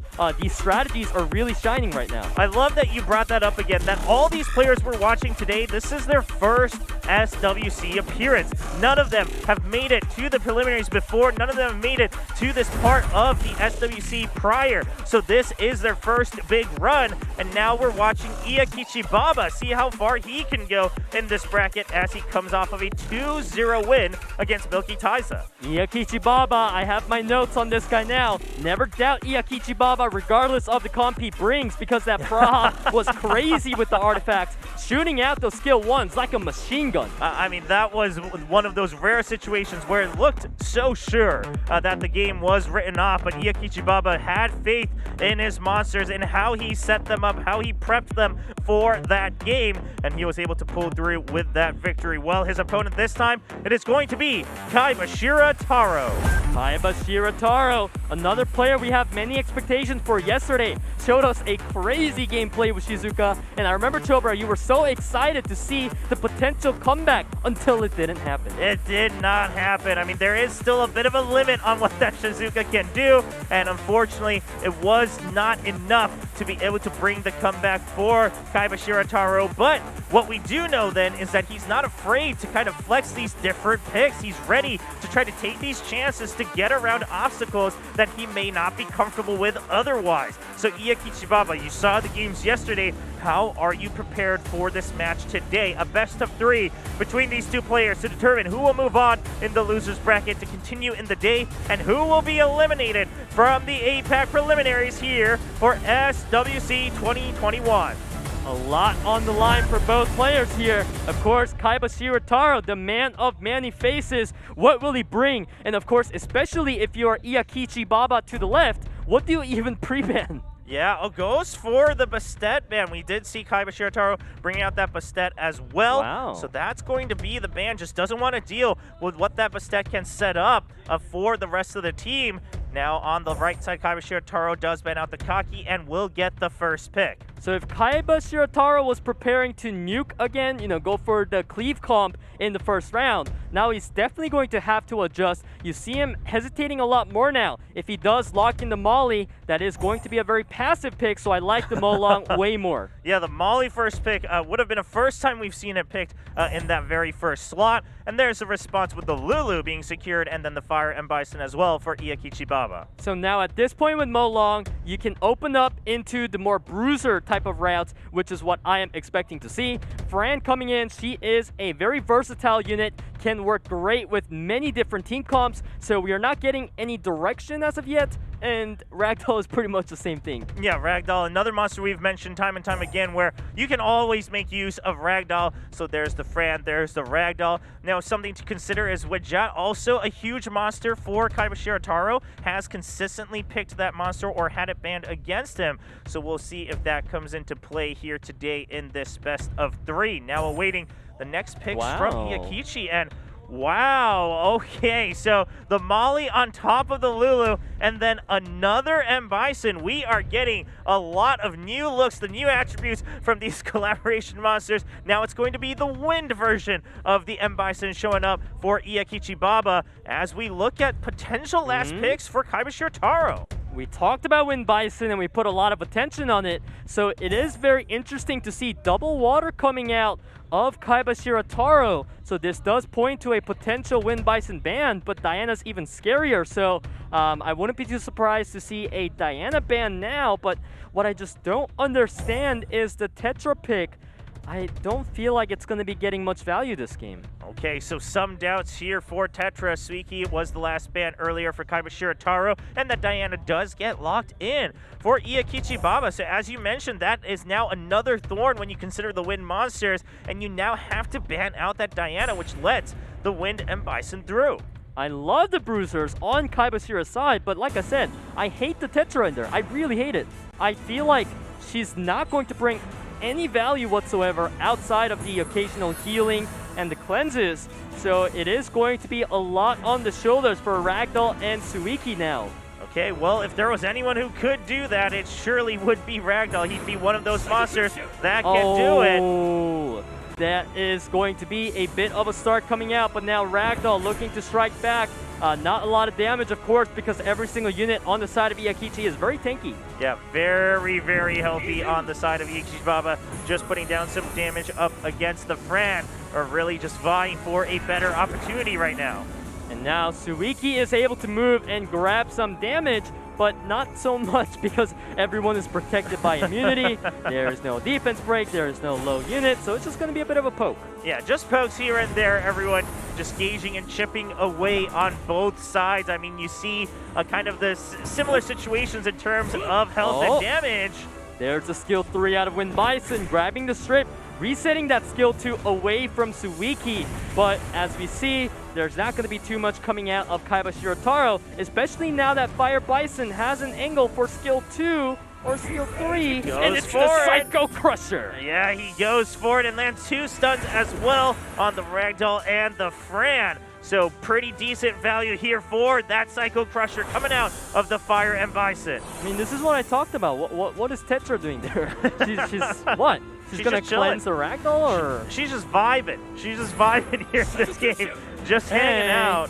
There's a defense break, but there's not too much follow-up damage, so we can see that IYAKICHI Baba, he doesn't have too much damage early game, which is a concern because we mentioned that these units that scale up HP, they get weaker as the game goes on. And a prime example of that was the match earlier with Praha. Yeah, we definitely saw the effects of that, where it was enough to really turn things around on its head. Ragdoll now finally free from that stun. Hasn't been able to do much this game so far. Has been kept down on lockdown by these M. Bisons on the side of IYAKICHI Baba.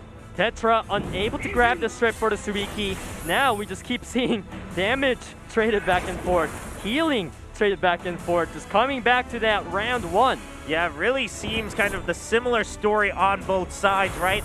Just not enough damage to really make an impact, and then enough healing to always combat it in reverse. I mean, IYAKICHI Baba does seem to be able to have some of his chip damage stick just a bit longer, but that is if you can get that control down. And now, with the immunity back out, you're going to have to set up that strip once again. So despite Tetra being an awful pick, I think that KAIBASHIRA TARO still has a decent advantage here in the sense that if he keeps buying time like this, KAIBASHIRA is the one that's going to be a lot happier. The Ragdoll and Suiki are very happy to be getting those additional attack buffs. Okay, well, KAIBASHIRA TARO, can he wait out enough time to take advantage of that? We'll have to wait and see as Lulu continuing to just secure a couple extra turns, get a little bit more chip, a little bit more heal. Everybody, once again, topped off on the side of IYAKICHI Baba. Now, all of us watching, holding our breath for these buffs to start coming through. It's like, we're back. We're back where we started. There's nothing happening. There's skill 2, but what can it do, right? Of course, he's got the Psycho Crusher, but you want to wait for the next turn when the immunity's off. The defense break does get applied, though. Oh my god, this is actually so huge right now because this is going to set up in the perfect opportunity. Gosh. Huge damage. The defense break. We needed that one window, and the Suiki makes it happen. Massive damage onto it. Ragdoll gets his turn, and there's the kill. We finally have action happening, and KAIBASHIRA TARO takes the advantage, doesn't waste an opportunity. You know what's funny to me right now, Tobra, is that I feel, honestly, that both players drafted horribly, but it's just that IYAKICHI Baba drafted even worse. Where's the damage? Bring back the Praha right now. Somebody please call Praha. We need those crazy machine guns because this is getting nowhere. Oh, I just had to laugh because I could really tell just how excited I got at finally having some damage get through in this game. I mean, this is not spear versus shield. This is shield versus shield right now, and we have that one defense break go through, really set things up, but now we're back to square one. Now, Chobra, I am certain that we can write off IYAKICHI Baba. There is no more scaling units left on his field. And once again, this team composition of lacking that threat, lacking that huge burst is coming to kick IYAKICHI Baba in the butt this time. Yeah, you can definitely tell already, just not able to stick as much against KAIBASHIRA TARO, whereas KAIBASHIRA TARO now has a bit more free reign on how to target against it. Oh, this is pretty big as well. This is what we talked about as the timer goes on. Ragdoll and Suiki get stronger and stronger. The Wild Dance may be enough to take out the Lulu. Oh, the Ghost Wild Dance does it again. The Suiki proving so valuable. Look at that Wind Bison. What is he doing? He just went so many times, but there's nothing happening. And there's KAIBASHIRA TARO with the win. We see the GG out from IYAKICHI Baba, and KAIBASHIRA TARO will win the war of attrition here in Game 1 and get the lead in this best of 3. Well, well, well. We definitely got to see IYAKICHI Baba now step it up with the drafts. We definitely see now that Wind Bison, right? He's definitely a unit that cannot do damage even in the late game nor the early game. So not a fantastic pick, I would say, unless the opponent is really, really lacking sustain. Yeah, I'm glad you broke that down, Peter, because I'll be honest, as someone who's watching, right, without as much detail as you have about the game, I was looking at it as Wind Bison. I don't want that monster. I'm not wowed by it as I am by some of these other monsters. So we'll see how things change for IYAKICHI Baba here. I mean, he tried to change things up a little bit, and as you said, it bit him in the butt here in Game 1. So Game 2, IYAKICHI Baba now has to fight to stay alive in this best of 3. Another point, the reason why I didn't like Tetra, right? She was there to provide that extra sustain every turn, and you can be like, oh, but Tetra was there and it kept the Suiki full HP always. But no, it's because Tetra's main purpose is to counter units that really have a lot of reliance on debuffs like the Nephthys, because she reduces the turn up debuffs every time she moves. So you really could have slotted any healer in there, even a 2-star, and it basically would have done the same thing. I hope that in the second round here, we will see much smarter drafting coming out of both players. Sierra Ragdoll, the pre-bans. Okay, so hopefully both players are thinking a bit further, just a couple extra steps deeper into this draft process. Of course, the Ragdoll being banned out, no big surprise there. And Vanessa Triana as the first picks. Super defensive, Chobra.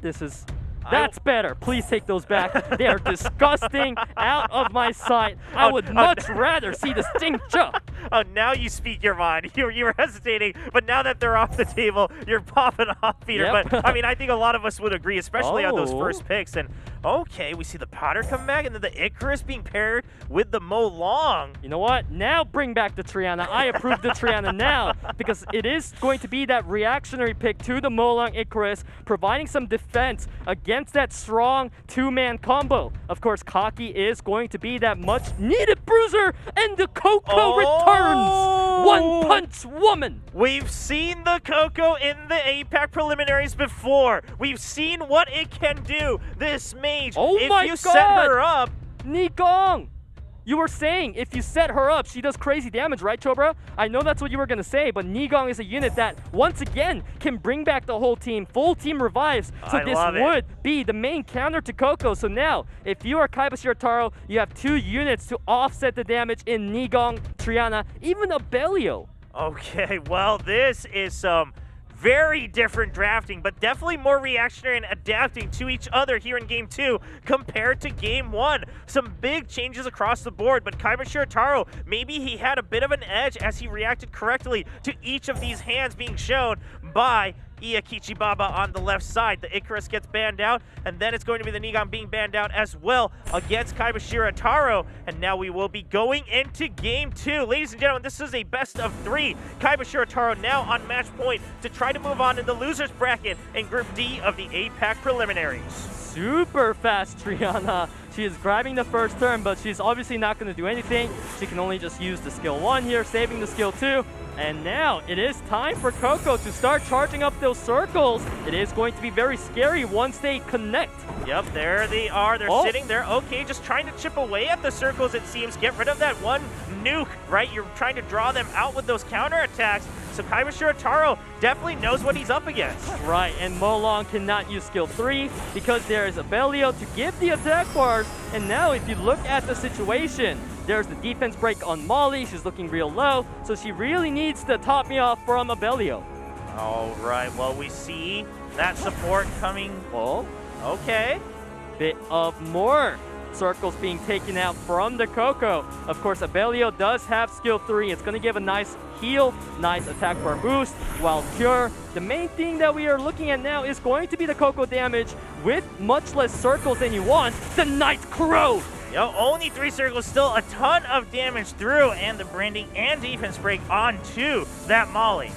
Of course, when you have those reduced circles, like you said, Chobra, it's not going to be getting the 1 punch anymore, but the shield onto the Triana means now you have the branding there. What?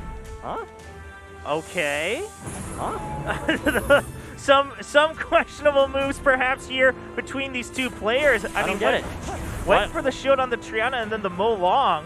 Why don't you just skill to the Molly and try to have Kaki finish the Molly off through Triana's passive? That's the angle I was looking at, but, you know, there's obviously multiple angles that you can look at the game, so I do not judge, as we see IYAKICHI Baba playing it very slowly. One thing to keep in mind is that KAIBASHIRA Taro is really lacking damage, just completely letting this Coco have free reign, which is obviously not what you want to do. Yeah, I mean, it seems like both players, as you mentioned, Peter, perhaps playing more on the cautious side than anything, trying to not take any chances, and now extra burst, and Coco just doing what she can, sets up another branding on that Molly. You know, we always thought of Coco as that one-turn unit, but in this game, she is sitting there super healthy. She's going to be getting the heals from the Patter passive. So right now, IYAKICHI Baba's looking real strong, getting that finish off onto Molly. Yep, and that secures Endear for Kaki as well. So IYAKICHI Baba finally finding that opportunity to get the kill onto the Molly. KAIBASHIRA Taro, not looking so good. The Singcha pick is coming to bite him in the butt. It's not getting any damage across, no debuffs, and because you are so wind reliant, you are just letting Coco and Kaki run free. I've never seen in my life just zero focus down onto these units, and that is the big damage from Patter. Patter shining through as well. That's another monster we've often seen really nuke things down when needed, waiting for the right opportunity. And as you mentioned, Peter, I mean, these huge threats on the side of IYAKICHI Baba, there was so much concern from KAIBASHIRA TARO on the spheres, right? The magic spheres. She goes again. Coco, and she's able to still cycle through and set it up again and again and again. Since when do we see Coco setting it up 3 times in a row? When do we see Kaki sitting there? Not a single debuff on him, not a single damage on him throughout the game. I gotta say, this was some really bad draft out of KAIBASHIRA TARO. Yeah, really not prepped for this. I mean, really trying to work around with the sustain and really countering the burst. One punch woman! There's the burst that we've been waiting for. You can take away 1 sphere, but you still got 4. You got the fire over the wind. And now things are looking absolutely grim. Pretty much over, it seems, for KAIBASHIRA TARO. Right. Right now, I'm a little bit scared. I'm gonna be honest with you, Chobra. I'm scared to write off these players. I was gonna say. But that is definitely going to be a match won by IYAKICHI Baba, coming back with that 1-2-1. I'm glad you mentioned that, because as soon as I said, well, it looks almost over, in my head I'm watching that Praha replay from earlier. I'm like, okay, well, maybe not. But thankfully, IYAKICHI Baba able to secure that win and tie things up 1-1. Makes the Coco work. And Peter, we got to go back and talk about that, because when we talk about Coco, this is a monster we always say, well, we have one chance, right, to channel and make that one burst. But this time she channeled that skill 3 like 3-4 times. It's really because of the fact that KAIBASHIRA TARO drafted so defensively.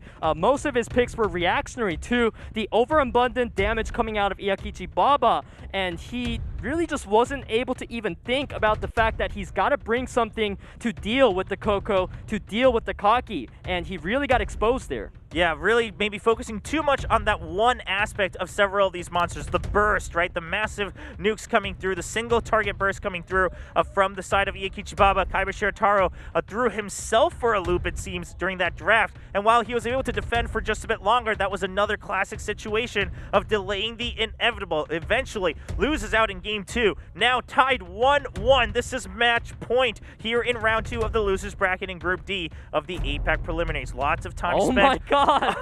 That's the adaptation ban we were looking for, Chobra. I love it. I love the Praha pre-ban coming out from KAIBASHIRA TARO, and then the Bastet returns as the pre-ban for IYAKICHI Baba against Taro himself. Never in my life did I expect to see a Praha pre-ban. We can definitely see the mark that she has left on SWC today, as we see a bit more of a standard trade-off once again, just like match number 1. Yeah, starting things off a little calm after that crazy game number 2. You adapted in the pre-bans to get rid of any insane X factors, and now you can try to secure some more reliable, tried and true monster combinations. Taro, okay, decides to go for the ragdoll, brings it back over that Kaki. Getting the blinking lights on. IYAKICHI Baba showing that he knows what KAIBASHIRA TARO's thinking about. You know, he's saying, I got that Suiki of my own too. Once again, actually maybe feeling this time that it's a good pick for himself after all. Yeah, we'll see if he goes for the double Onimushas that we've seen paired time and time again. Already has the Fire Emblem Bison, now the Suiki, and then the Patter coming out for IYAKICHI Baba. We see the Suiki win rate. It is good, 83%.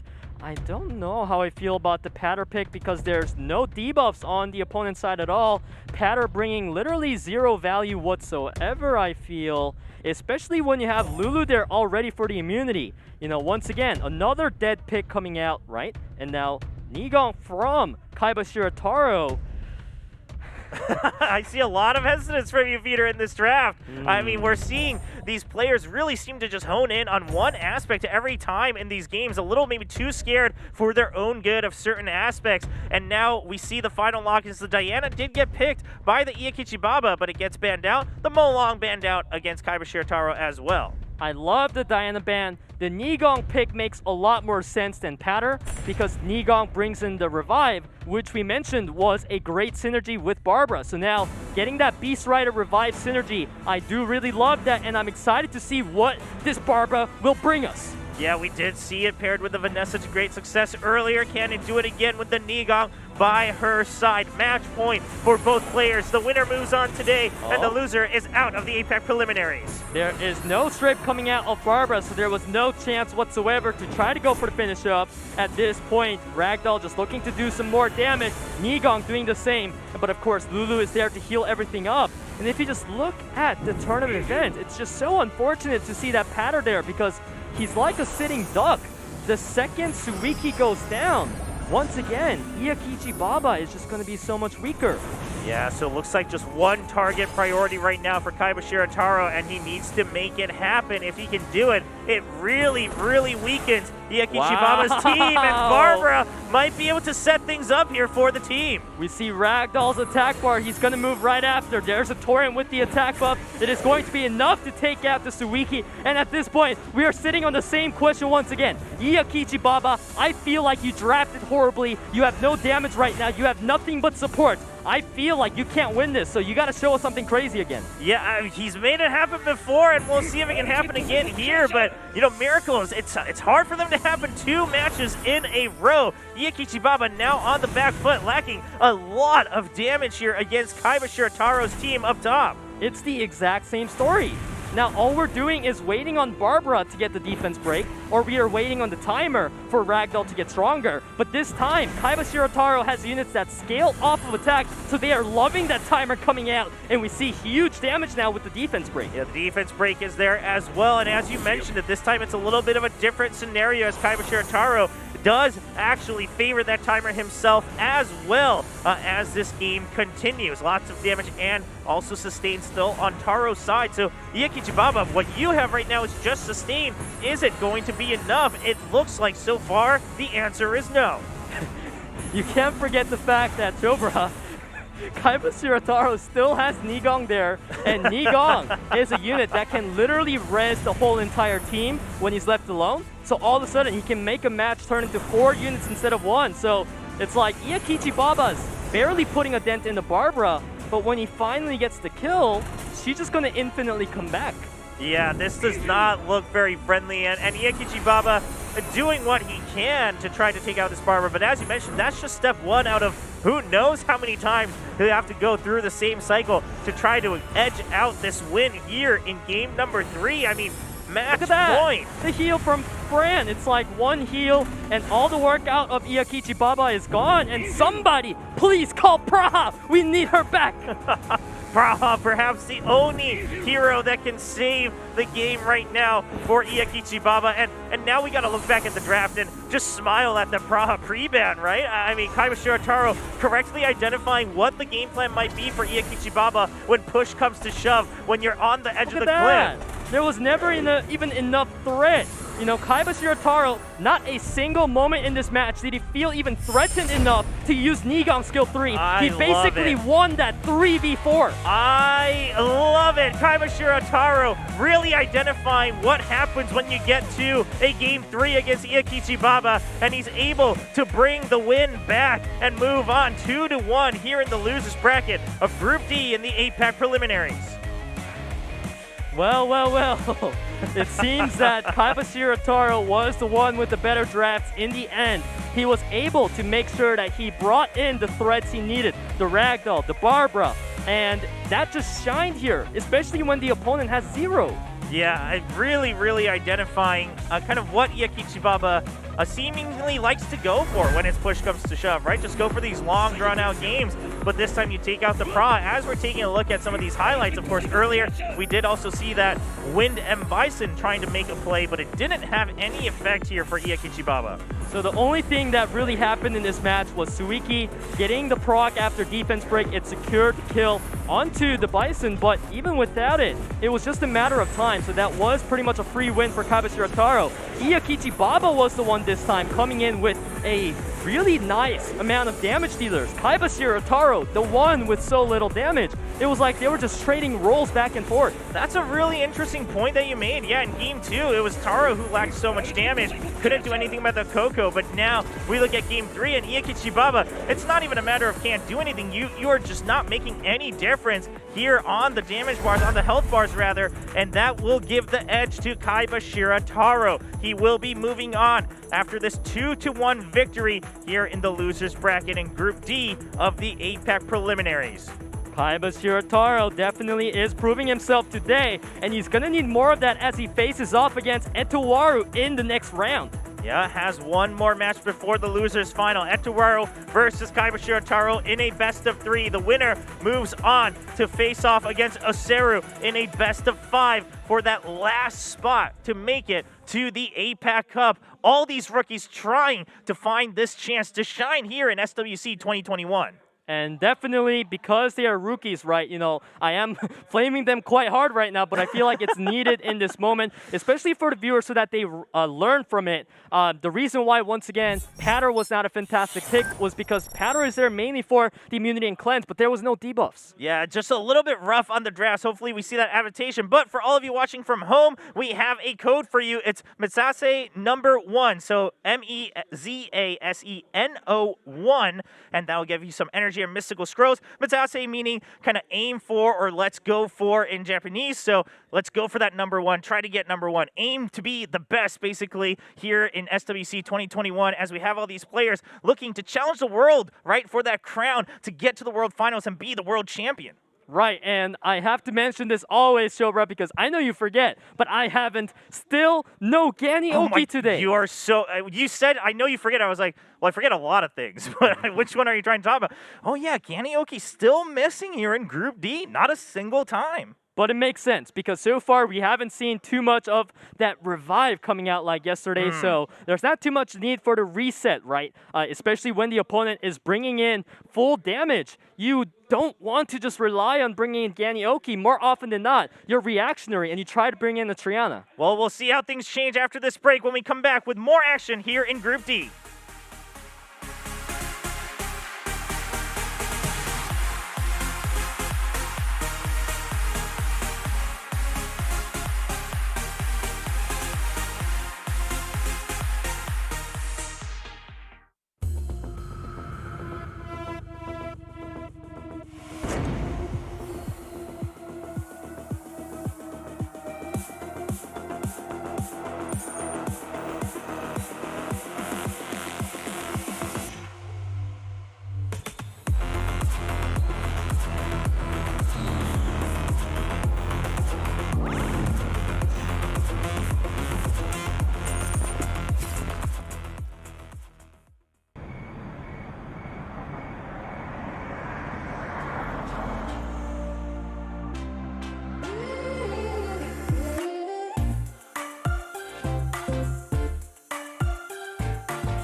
This is war.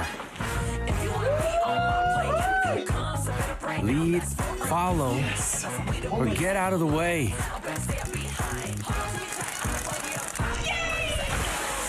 I'll show you who's boss.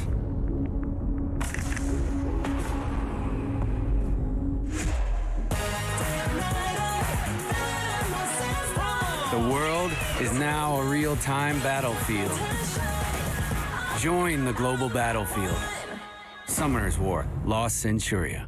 Download now.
This is war.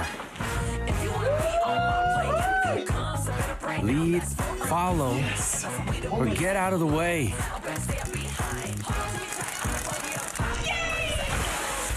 I'll show you who's boss.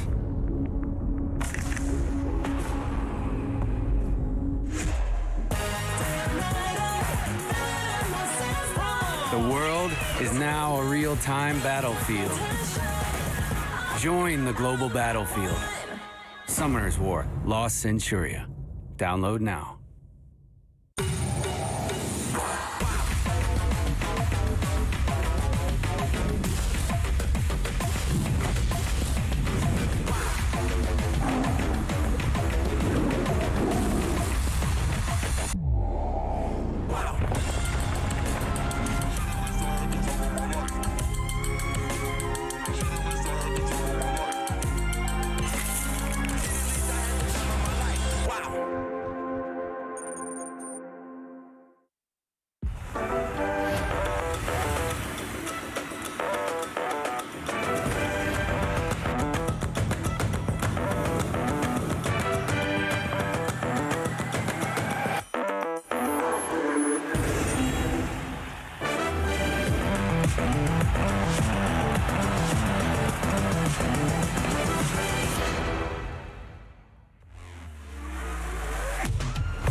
We are 2 matches away from finding out the last player to make it to the APAC Cup.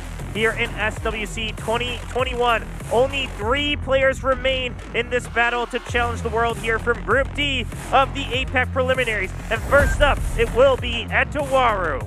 ETOWARU, this is the guy we are looking at for the Jaeger showcases. You know, I'm sure this guy is the main feature of all those YouTube highlights on Jaeger, you know, those montages. Yeah, I mean, ETOWARU just loves Jaeger, wants a Jaeger action figure. In the pre-interview, he even said, if you think Jaeger, you gotta think ETOWARU. Really wants to leave his mark with the Jaeger. And of course, for those who aren't aware, ETOWARU, his ID being Étoile, which means star in French. If I messed up that pronunciation, I apologize. I did not take French in school. I wasn't good at the pronunciation, so I shied away from that one. But his opponent will be KAIBASHIRA TARO. KAIBASHIRA TARO, this is the guy, the man of many faces.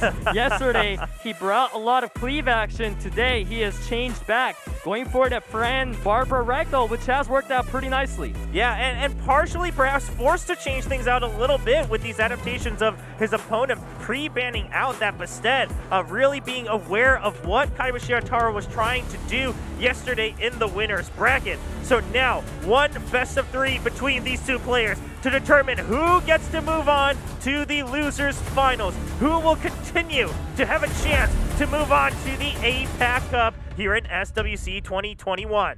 Pre-bans are going to come out. I expect to see a Ragdoll pre-ban out of ETOWARU and the Jaeger pre-ban from KAIBASHIRA, and we just need to see how ETOWARU, he will, you know, adapt without his favorite Jaeger. It's always a bit concerning to watch. Yeah, whenever he doesn't get that Jaeger, the game 1 always feels a little shaky until he's really been able to figure out the pattern from his opponent. Of course, now a little bit more to work with on both sides in terms of their resources, their previous matches to consider. Both really considering, it seems like they really want to consider perhaps other options compared to these Dragon Knights perhaps that they really also need to watch out for from both sides. And okay, so the Ragdoll, but then the Cardinal. So lets the Jaeger through, and I mean, Peter, if you're at ETOWARU, you gotta start to question, like, really, you're not gonna ban the Jaeger? I get it though, because this is such a throw-off. We might see if we see a Bastet first pick.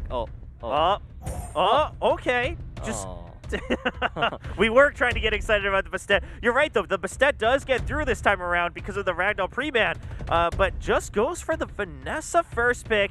Seems to be high priority here in Group D of the APAC preliminaries this year. I was gonna say that he might be going for a cleave, you know, then you're not too scared of the Jaeger.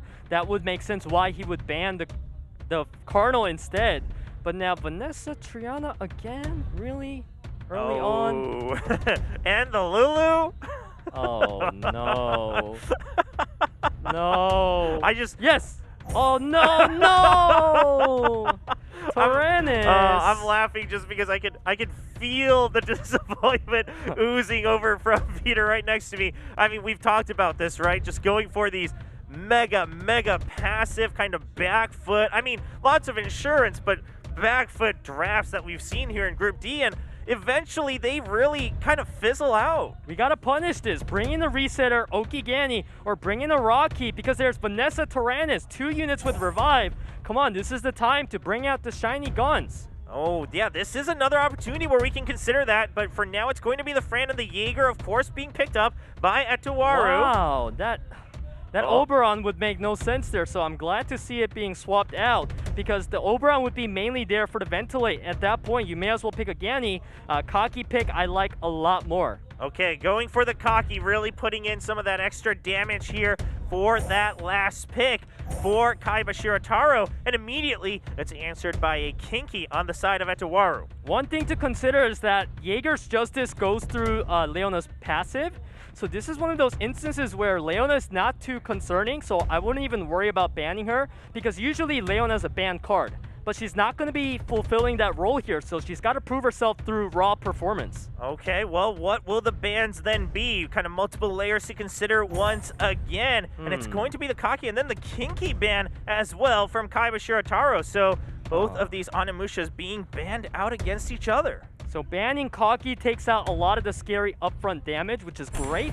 But now you let Vanessa Tyrannus through with no way to interrupt the revives coming out. So you got to prepare a lot of damage if you're ETOWARU, which is exactly what Jaeger has. So I'm sure ETOWARU has a good game plan coming into this. Okay, so once again, it looks like the spotlight on Jaeger for ETOWARU as we kick off this best of 3. Game number 1 to see who will take the lead and have a chance to move on here in Group D of the APAC preliminaries. We mentioned that Leona's got to prove herself through performance, but she did not do that just now. Missed the provoke. Of course, the Molly would have been able to cleanse her right off, but he would have liked to at least get that out of the way. But now we have the turns going over. Soon it'll be Tyrannus, and then it'll be Molong Jaeger. So it's going to be a lot of damage coming out from ETOWARU. Yeah, ETOWARU just fine for that opportunity. Already has that attack buff, of course, set up from the Fran earlier, and now Jaeger gets a turn.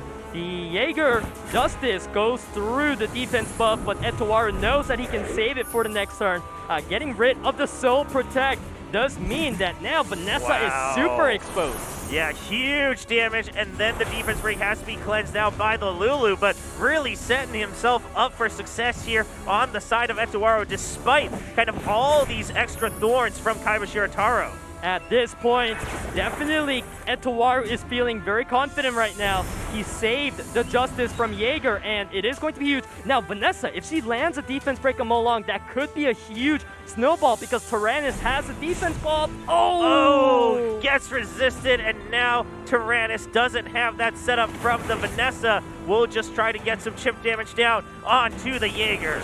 He's saving skill too. He knows that he missed his window of opportunity. Justice! That's what we were talking about. The Justice goes right through, and that is Vanessa eliminated. Now a 4v3 advantage for ETOWARU here in Game 1. Molong is cycling. He's only 2 turns away from Reckless. That could be really scary because Tyrannus is great at bringing units back, but he's not great at bringing multiple back. So ETOWARU is looking to secure another kill soon. Yeah, just trying to make sure that despite these revives, the number advantage stays true and that you're still ahead in terms of the pace of the game. Looking for some damage now onto the Jaeger, but he is very tanky, chunked down to about 65%. So now Leona needs to start dishing some damage. Leona, what can you do? Okay, a little bit, and the provoke as well. So this is going to be a lot of damage now, and there's going to be a counter. Huh. Okay, not too much done yet, but Leona still providing some of that value, maybe not as much as we wanted to see right off the bat of the game. So Jaeger still alive, is able to get some of that passive heal through from the Molly, and now still lives healthily here in this game. There's a Fran. Of course, whenever Fran moves, there's huge healing, just like Lulu. And when Lulu doesn't have the cleanse, this is the angle now for Jaeger available. No interrupt out of Leona. The skill 2 not available just yet. And we are waiting to see Jaeger, the king, take his move. The favorite monster for ETOWARU. Yeah, Jaeger definitely has the setup as well. Justice, this multiplier is going to be crazy if he goes for it. Prepare your... Oh, just go. Okay, but gets the extra turn as well. So Jaeger is still able to really secure the damage. Now trying to damage. set it up. I love it. Playing smart right now. Efficient with the damage. The Dragon Stance. There's the Reckless. Gosh. But I believe he's going to save it and go for skill 1 instead, because that sounds like a much better move. Okay, yeah, goes for that consideration, but ETOWARU really playing this patiently, turn by turn, and waiting to take some of these small risks to see if he can secure those extra turns for the setup.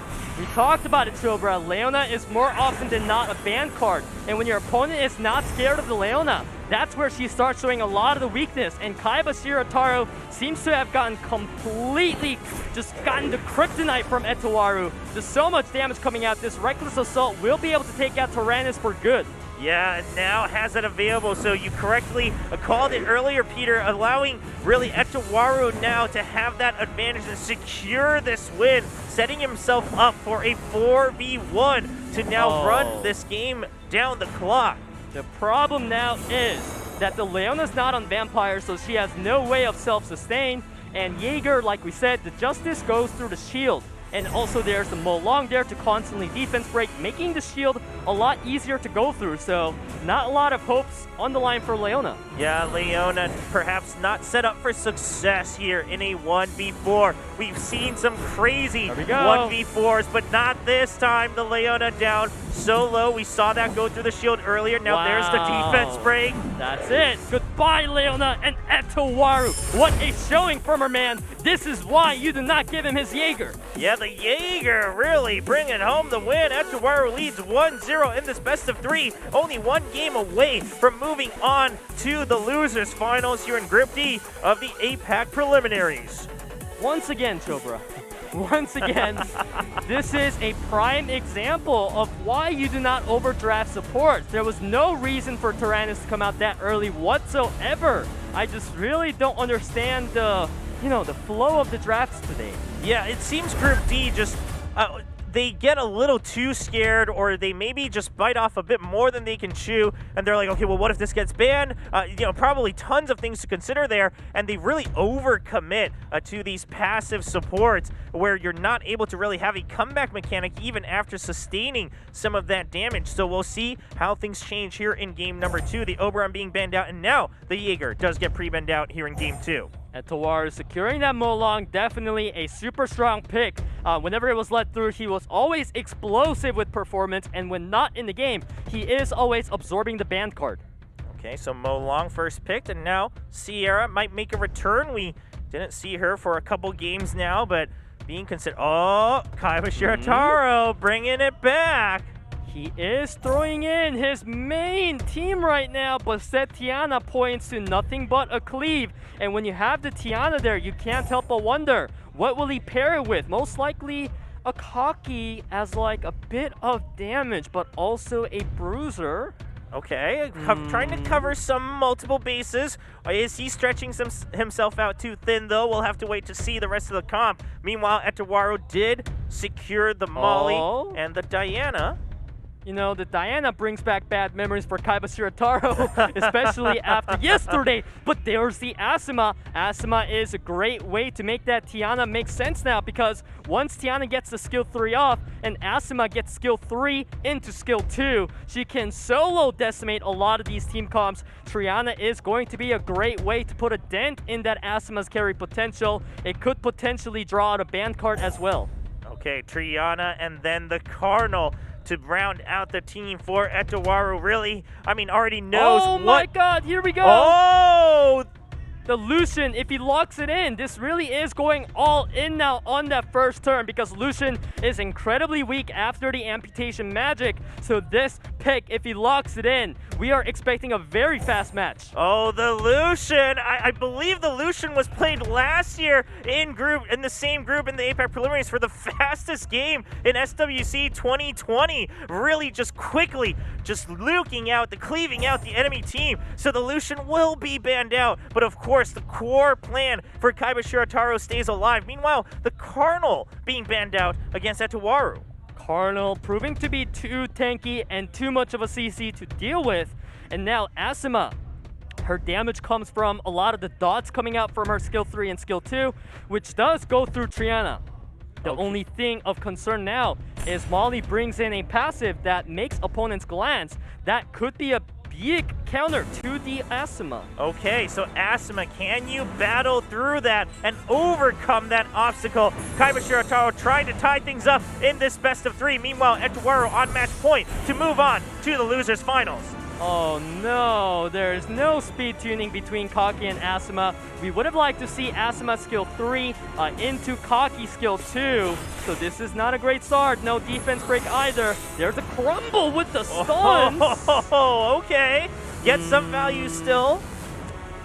Diana transforming, going for the strip on the attack buff, and she's going to be transforming back. She's got the stun angle as well, so a fantastic play coming out of ETOWARU now. And if he locks in the stun, it could be very dangerous now for KAIBASHIRA TARO. Oh my god! Diana! Oh my gosh, the Diana! It's happening! She just can transform again now, and that's gonna be a pew-pew. No more Asuma. Once the skill 2 is not available, everything is now on Kaki's shoulders. Oh my goodness!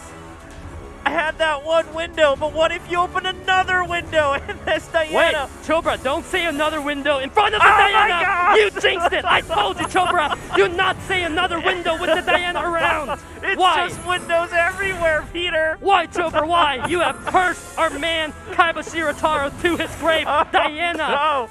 The caster curse is too strong! The Diana! What is this? The stun is what Molong is looking for. Lands it onto the Tiana. So now the question is, Cocky. Oh man, I mean, a lot of burden on this Cocky. He's got to prove himself. Oh no, KAIBASHIRA TARO just was not feeling it. I mean, after that, Diana just really grabbed the entire game by the horns and just took control. KAIBASHIRA TARO gets the GG out, and ETOWARU will be moving on 2-0. This is what happens, Showbro. Okay? Now I feel partially responsible for this game. I know this is your first year in Summoner's War, and you have learned it right off the bat. When you see a Diana taking turns, you cannot use those mints. Listen. I know we covered this, all right, during our prep. We just hadn't seen it happen to that effect yet. I was just talking about what had happened before. You know, we saw 3 windows. I wasn't expecting that 4th one. But there you have it. ETOWARU makes it happen in both games. Let's take a look at some of these highlights, starting with game 1. So the first match was a pure outdraft by ETOWARU. Completely made that Tyrannus pick, which made no sense, useless. So that was a very good punish coming out of ETOWARU. Also very smart with his skill allocations, making sure not to waste skills when unneeded.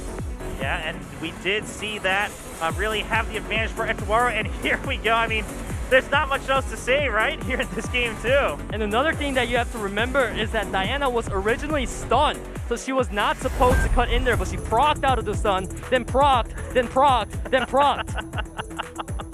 Well, that is the story of how ETOWARU gets the victory. Diana plus Jaeger. Very, very shining units for ETOWARU. It's just... Listen, that's the most unfortunate timing ever for McConnell, okay? I was just reflecting on what just happened. Trust me, everyone watching from home. I wasn't trying to curse KAIBASHIRA TARO, but unfortunately, the result is that ETOWARU will be moving on to the losers finals to face off against OSSERU in a best of 5. Well. What a way to set it up for the finals now. The curtains have been drawn, and wow. There was seemingly so much more to talk about in that game, too. You know, we started off with, okay, well, the speed tuning's not there, and there was a lot of layers to peel back, and then someone just came and chopped the entire onion, forget the layers, and that was Diana. Just completely crushed the onion into dust, and that was game 2 in favor of ETOWARU. Well, that means 1 best of 5 left between ETOWARU and OSSERU, and one of those players will be moving on to the APAC Cup. And to be honest, Shobra, I do feel like KAIBASHIRA TARO really crumbled today under the pressure because we have seen so many wonky drafts. You know, yeah. I don't want to be flaming too much, but I just have to say it. It was just not good. And that's the reason he's got so many losses. I think the biggest thing it comes back to is that all of these players are new, right? Coming into SWC, coming into this high-pressure tournament of trying to make it to the World Finals. And it seems like a lot of these players, I mean, Taro seemingly made it the furthest, so we're talking about him, but a lot of the other ones here in Group D as well, really kind of pigeonholing themselves into one dimension and thinking about one concern. Well, ladies and gentlemen, that has to change in the best of 5 losers finals when we come back after this break.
This is war. Lead, follow, or get out of the way.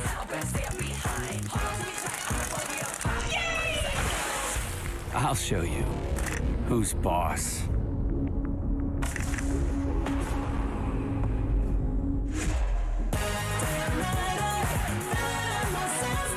The world is now a real-time battlefield.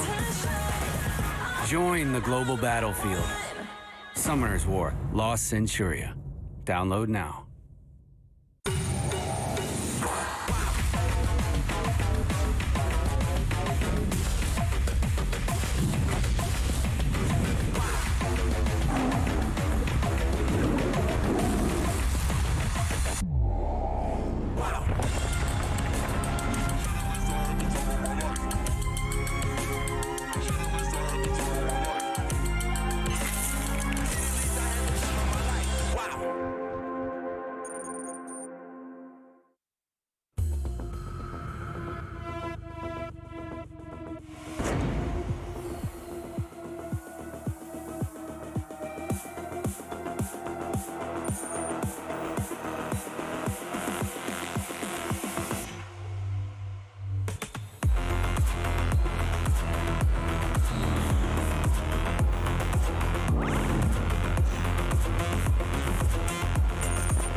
This is war.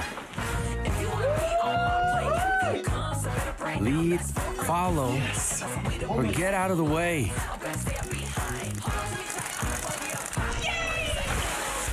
I'll show you who's boss.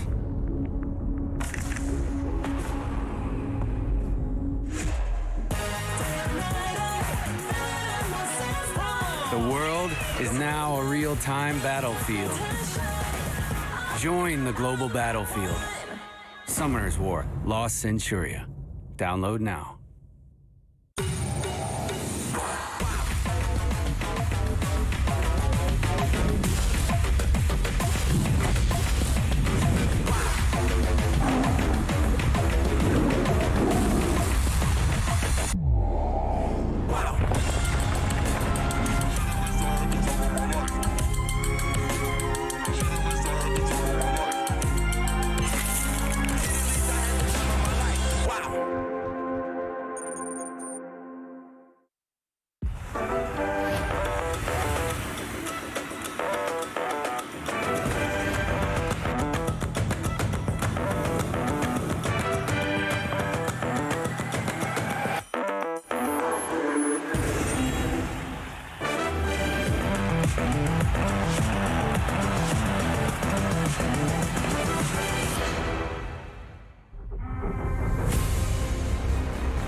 one spot left in the APAC Cup for SWC 2021. 2 players remaining in a best of 5 to determine who gets to continue their first journey into the SWC and who will be eliminated as their journey comes to an end here in Group D of the APAC preliminaries. First up, it is ETOWARU coming through a giant losers bracket run. ETOWARU, this is a player that's coming to be one of my favorite players here in Group D. Always smart, making sure to draft with not a spot missing. And of course, even very smart with the skill allocations. Yeah, ETOWARU has come through a bit of a gauntlet. I mean, had the win against IYAKICHI to start things off yesterday, got knocked down by Matsu, but 2-2-0s, and now he's here standing in front of none other than OSSERU here for a best of 5. OSSERU finally gets a shot now to show his face and show what he can do in RTA of Summoner's War. And this is a player that mentioned that he felt like he's gonna lose at the beginning and drop out, but look at him. Oh yeah, he had made it all the way through. Definitely was not the case yesterday. Got all the way to the winners finals, eventually falling 0-3 to Matsu. Wasn't able to put up a big fight there, but had some solid wins prior to that. And now he's had all day to watch these other matches and prep for this best of 5. Well, definitely one big thing to prep now would be, of course, Diana. Each day she shows up, she brings us an explosive performance, whether it is through multiple damage or just surviving big nukes. Yeah, the Dianas have definitely been a huge wild card here in Group D. Diana always a reliable, trusted monster, but in Group D, it was to some of these extreme circumstances. So let's see what happens here in this best of 5, kicking things off in Game 1. The winner of this match moves on to secure the last spot in the APAC Cup. Here we go. This is the first match. A lot of pressure now on the line. Mo Long and Fire Bison pre-ban coming out. It is going to be taking away some of those consistency picks for each players. And Sierra will therefore be secured by OSSERU on the right side. ETOWARU now responding with his own picks. Will we go with something more standard? It is a best of 5, so you have to consider the multiple layers. If you show your hands a little bit too early, you start to get countered right away in the coming game. So ETOWARU now considering. He's had to show a lot already so far today. Okay, the Jaeger wasn't banned, so this time he picks it right away in the first round of picks. Definitely a super strong pick for ETOWARU, and now we are seeing OSSERU unfazed by the meta today, sticking to some of the picks that have worked out for him previously. The Escher and Daphnis making a return. The Daphnis, again, a very popular pick here for Group D. I mean, we've seen it to some extent in the other groups as well, and when it works, right? It's super explosive, but when it doesn't, it's really just got that one chance. Right, so today we have seen that instance where Daphnis didn't work, so Daphnis definitely has some makeup to do, cleaning up his image and reputation. ETOWARU coming in now with the Juno. Okay, another kind of seemingly early Juno, it seems. But not really I trust targeted. him, though. You 'cause trust it's him? ETOWARU. Okay, I like it. And then pairing it with a Molly as well. 3 light monsters already here for ETOWARU. Now OSSERU, it's going, oh, the Lulu actually makes it all the way to the end here and gets picked up by OSSERU alongside the Kaki. So now we are seeing a very balanced draft out of OSSERU. He's got the damage, he's got the sustain where he needs it. Now, if you're ETOWARU, you got 2 units with great sustain. You certainly don't need a third one. You have to bring in another threat because Juno alone is not sufficient. Listen, Peter, in Group D, I think you always want more sustain is what these players have told us so far. Oh, that is that threat. Okay, huge threat. Diana gets last picked here. 24 Wow. wins so far in the APAC preliminaries here for SWC 2021. And despite the craziness that Diana can bring, it is still going to be that Jaeger that OSSERU is concerned about gets banned out. And then the Daphnis also gets eliminated by ETOWARU. This is game number 1 in a best of 5 to determine who will move on to the APAC Cup. This is what I meant about Juno becoming the only threat had ETOWARU not picked Diana, because Jaeger was going to be the likely banned option. So now with 2 threats, we're going to be seeing how ETOWARU strikes back. Of course, the first turn, he's going to have to survive from the Kaki and Sierra. Yeah, just trying to hold on tight. As you mentioned, already has 2 sustain. If you can make sure you get through these first turns, you can try to set things up for the rest of your team. You know what's interesting, Chobra, is that actually the Lulu is coming out to be a horrible not a horrible, but not so useful pick this game because her skill 3 will just allow Juno and Diana to shine even more. That's why we see OSSERU saving that skill a lot more. Sierra with the Fate of Destruction not able to get the killing blow, obviously, even if he detonates without an attack buff. So that is why he is going to let this bomb slide. Yep, just going to keep that on top of Molly, and now Diana going for that first turn this time around, goes for the Pew Pew. Huge damage with the Pew Pew, bringing the Sierra down. Of course, Juno is there for the follow-up damage. Now, Sierra sitting at about 40% HP. The question is, at this point, Diana, what more can you show us? Yeah, we'll have to wait and see. I mean, Fran looks like she's ready to set up for that attack buff. Right, the attack buff is definitely what you should be doing. There's no other moves that make sense. Fran with the extra turn, she can try to set up the Diana by hitting Sierra even more, or even going for the attack break on Kaki, really making sure to utilize those debuffs. Wow, just really covering all bases right now from ETOWARU already in this game 1 in the best of 5. So there's a stun out of Diana, which is going to be very important because if you're ETOWARU, you don't want the opponent Sierra to be cycling like that. Okay, so Sierra does pop out of... Juno, attack buff! Oh! Oh, so close! But here comes the big heal from Lulu. And now the buffs on top of everyone as well. This is gonna hurt. Massacre with the defense break, but the Molly heal is here to save the day. Another one! A heal for the Diana. Now Sierra doesn't have the Fate of Destruction angle anymore. She can land it, but there's not gonna be a kill. Oh, this seems like a true case of both sides just missing Oh ever my so God, slight what damage. is wrong with And this Diana secures another turn off of that stun, comes out of the bomb, and is ready to finish the job that she couldn't before against the Sierra.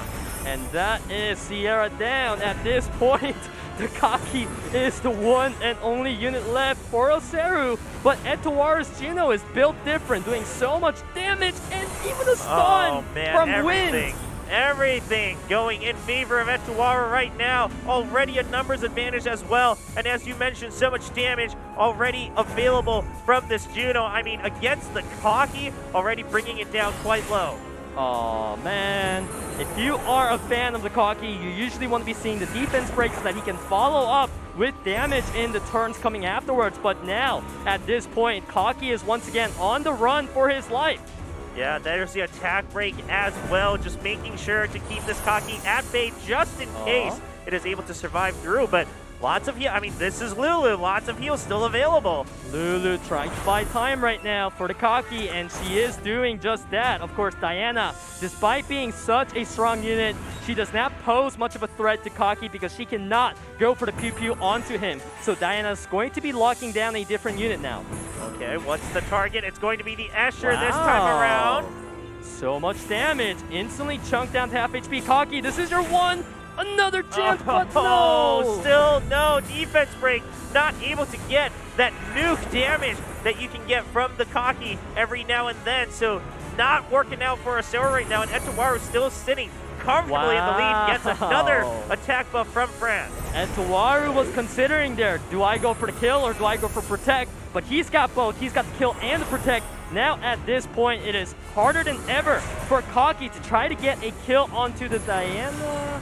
Yep, a smart play coming out of ETOWARU, does not take the risk. Okay, finally just calms down with the Diana, goes for the shield, plays it a bit more passive, doesn't want to give that small window over to the Kaki, as you're just relying on this Juno now to finish the job for ETOWARU. The heal still popping out. Juno! That is going to be 6,000, and Diana can just go for skill 1 onto Kaki with the crit! Oh, that is huge! Critting against the fire on Imusha right there, and that will secure the Game 1 victory for ETOWARU as he leads 1-0 in this best of 5. ETOWARU continuing on the Diana dominance. This unit is just popping off today, and I am not surprised. Yeah, Diana, I mean, we've seen it have so much success already, but a lot of times it was just that stability that that monster was able to bring out. But today, ETOWARU really showing the explosive peaks that this monster can have in some of these matches. And now OSSERU starts to have to consider, I mean, do I do something about this Diana during the draft? I think that is the name of the day today, Chobra. You have to figure out a way to deal with the Diana. What I don't understand is previously, people were so great at dealing with Diana, bringing in the Entourage, making sure she doesn't transform uncontested, bringing Vertihel, bringing so much fire, but we are not seeing that today, and it is getting punished. Yeah, you're right. I mean, we've seen these instant turnarounds whenever you saw the Diana, and then, I mean, sure, the Diana still provided some value with the shields and, you know, the kind of momentous pew-pews every now and then, but not to this extent. So right now, if you're OSSERU, you gotta be prepared for the possibility that the Diana still sneaks through at the end, as we're already deep into this draft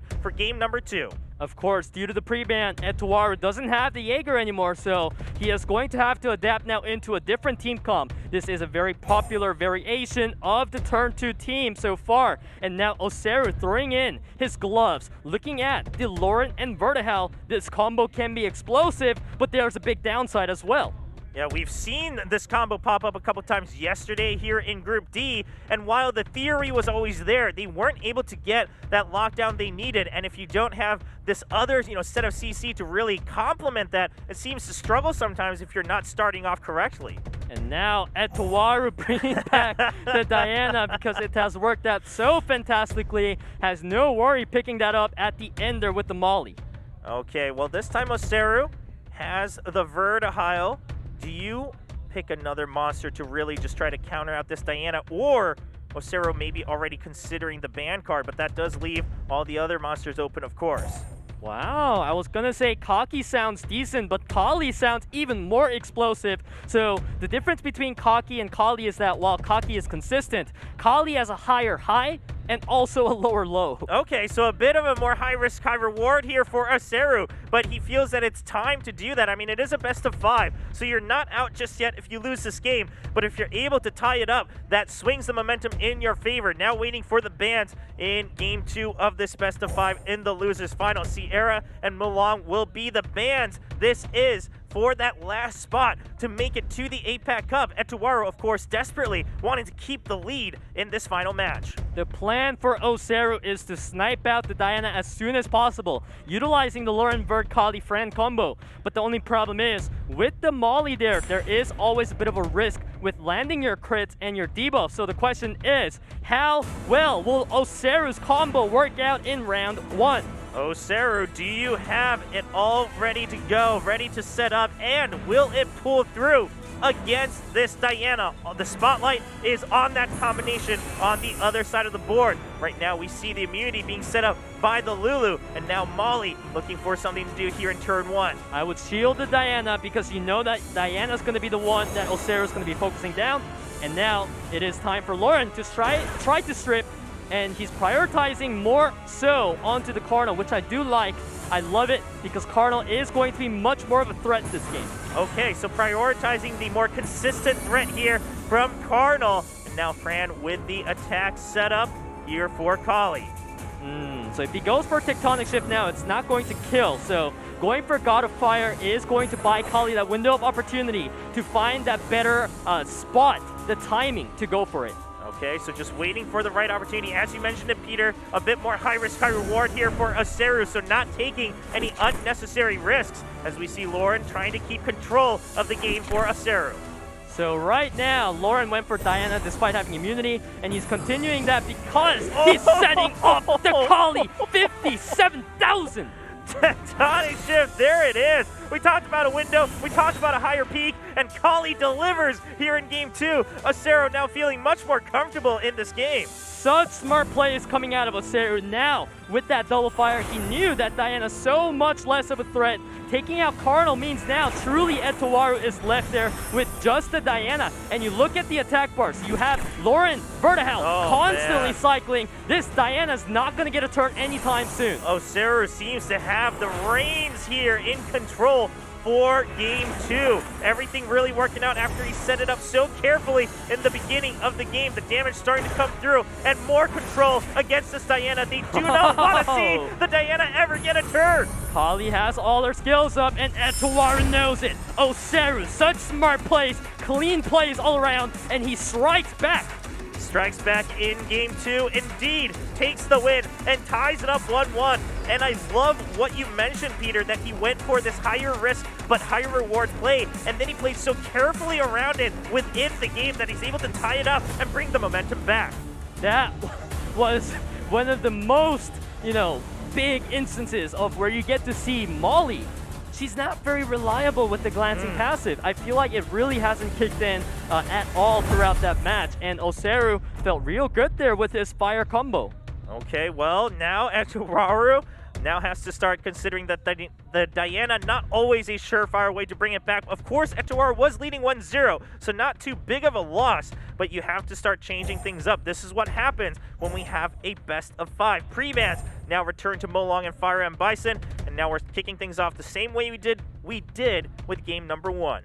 Both OSSERU and ETOWARU, they were both not too confident coming into Group D preliminaries, and here they are now, the underdogs. I love underdogs always, and I'm rooting on both of them, so I really want to see some smart draft, smart plays coming out in this third match. I just love that this is really giving us an opportunity to see such different styles and different sides of play, especially here in Group D, but all throughout the APAC preliminaries. Every group really providing a different platter of a meta here for all of us watching the SWC 2021 regional preliminaries. Now, Escher and Daphnis, also the same picks as we saw in game 1 for OSSERU, so no changes just yet.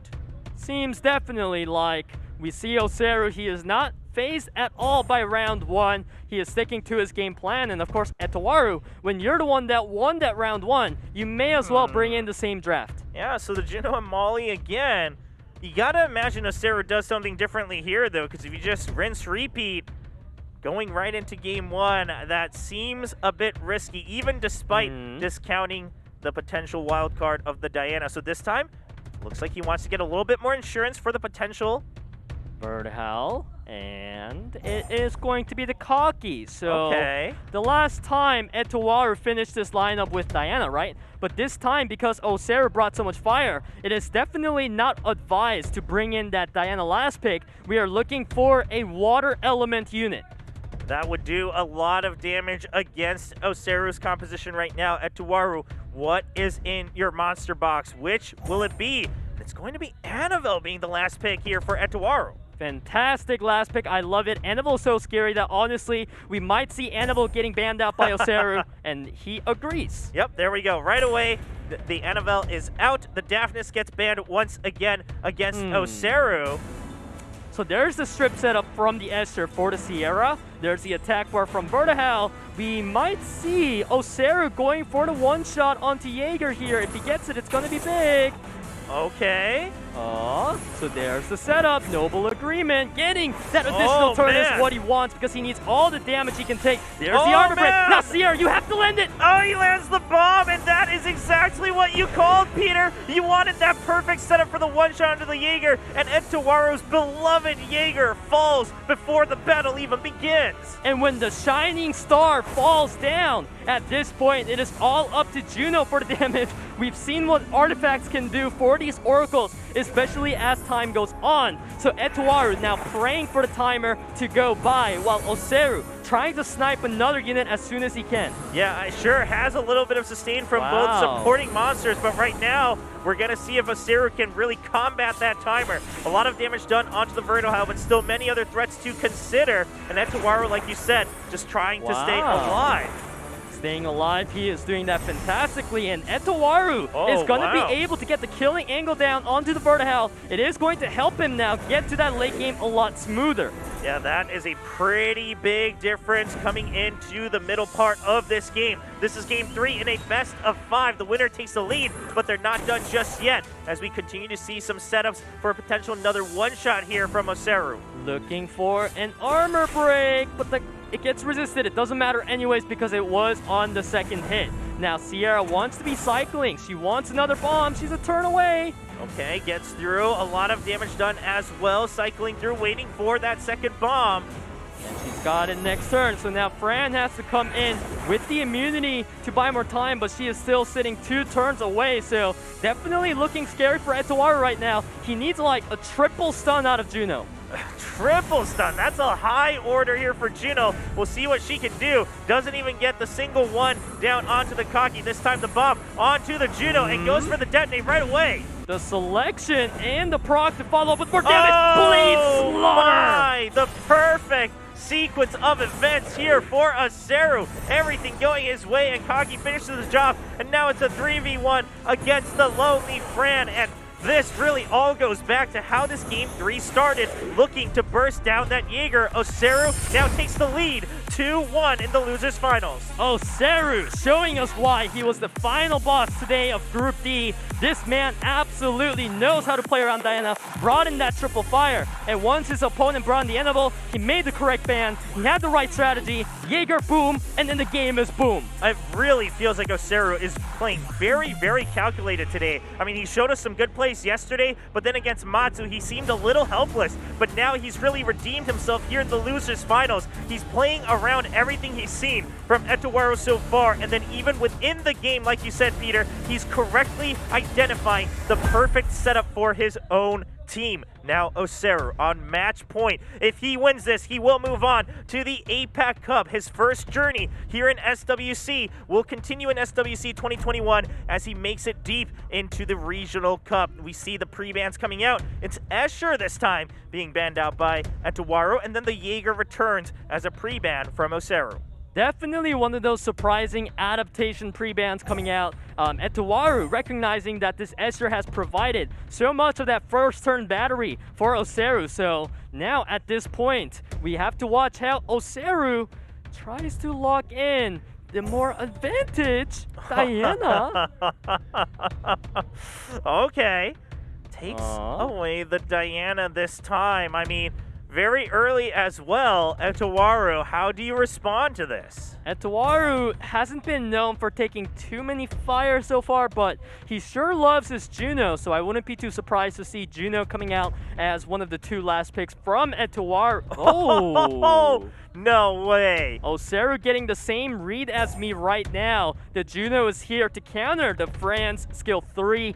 The Triana is there for the backup to make sure that Sierra and Kaki doesn't go too crazy. This seems like OSSERU has a good read on ETOWARU, and this is the moment that ETOWARU needs to prove that he came here for a reason, that he wants to be able to battle through a best of 5, that this is what best of 5s are for, to adapt from game to game. And we finally see it. We've seen it so many times in the other groups, and the Antares now being considered here for ETOWARU, and the Jogun on top. So we see the triple fire strategy coming out now against Diana, the ever so popular strategy. Of course, Jogun is a bit weird, but he can lock out the Diana, make sure that she's not even a variable to deal with in the first place. Daphnis now coming in is going to be very strong at contesting some of these immunities, so it gets banned out. Okay, and then the Jogun gets banned out, perhaps just not wanting to deal with that aspect of completely getting locked out rather than trying to combat through this Antares. So we see OSSERU just eliminating the Jogun, and now the board is set. OSSERU on match point. He wins this game, he moves on and secures that last spot into the APAC Cup here for SWC 2021. So we have the attack buff on the side of ETOWARU. He's got the explosive damage while OSSERU is trying to protect. The Diana's going to be pretty much a shield bot throughout this whole game, giving the protection over to the allies, while Mo Long and Juno are going to have to do the heavy lifting, and OSSERU should be targeting the Antares first. Okay, so OSSERU, can he get rid of that Antares and really open things up for the Diana as well? So far, a decent amount of damage stun onto the Sierra as well from the Mo Long. Definitely, this Antares is looking a bit shaky already in turn number 1 because his HP dropped so low. It doesn't seem to be a very tanky Antares. Yeah, and shields and heals coming out from the side of OSSERU. Sierra doesn't have an angle, just goes for the skill 1. Tried to stun the Fran. That's exactly the right move for OSSERU. It seems that OSSERU didn't realize the Antares would be this squishy, because had he gone for Reckless Assault, he could have killed Antares by now. But really, you can't blame him, because usually Antares are more tanky. Yeah, you don't want to take that risk blind. Wow, the Juno coming in clutch. The Strips now turning every immunity and the attack buff into dots. This is massive now. There's Reckless. timers. Assault!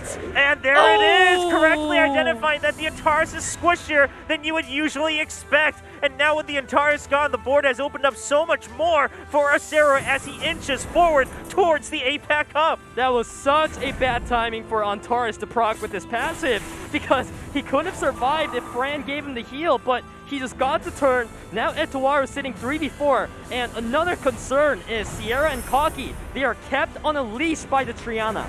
The Triana, of course, really serving as that insurance here for OSSERU. I mean, ETOWARU is now the one trying to fight uphill as we see OSSERU just now quietly calculating how to go through. Massive damage onto the Molong from the bomb, though.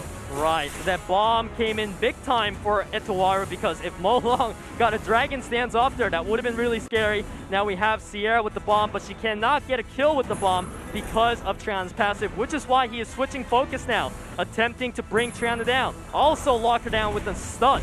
Okay, so gets Oh the my detonation. god! Wait a minute! I see the comeback angle if Sierra keeps this up because multi-hits are Triana's weakness. Now Diana looking to try to secure the kill. This will not be enough, however. Okay, not enough. Can Juno finish the job? Not enough yet again. This is scary now. This is very scary because Fran doesn't have a heal. And of course, OSSERU wants the Fran to not be healing. Triana comes back out of the stun and gets her revenge against the Sierra. Now a 4v2 advantage for OSSERU. We saw that comeback window, but it closed immediately.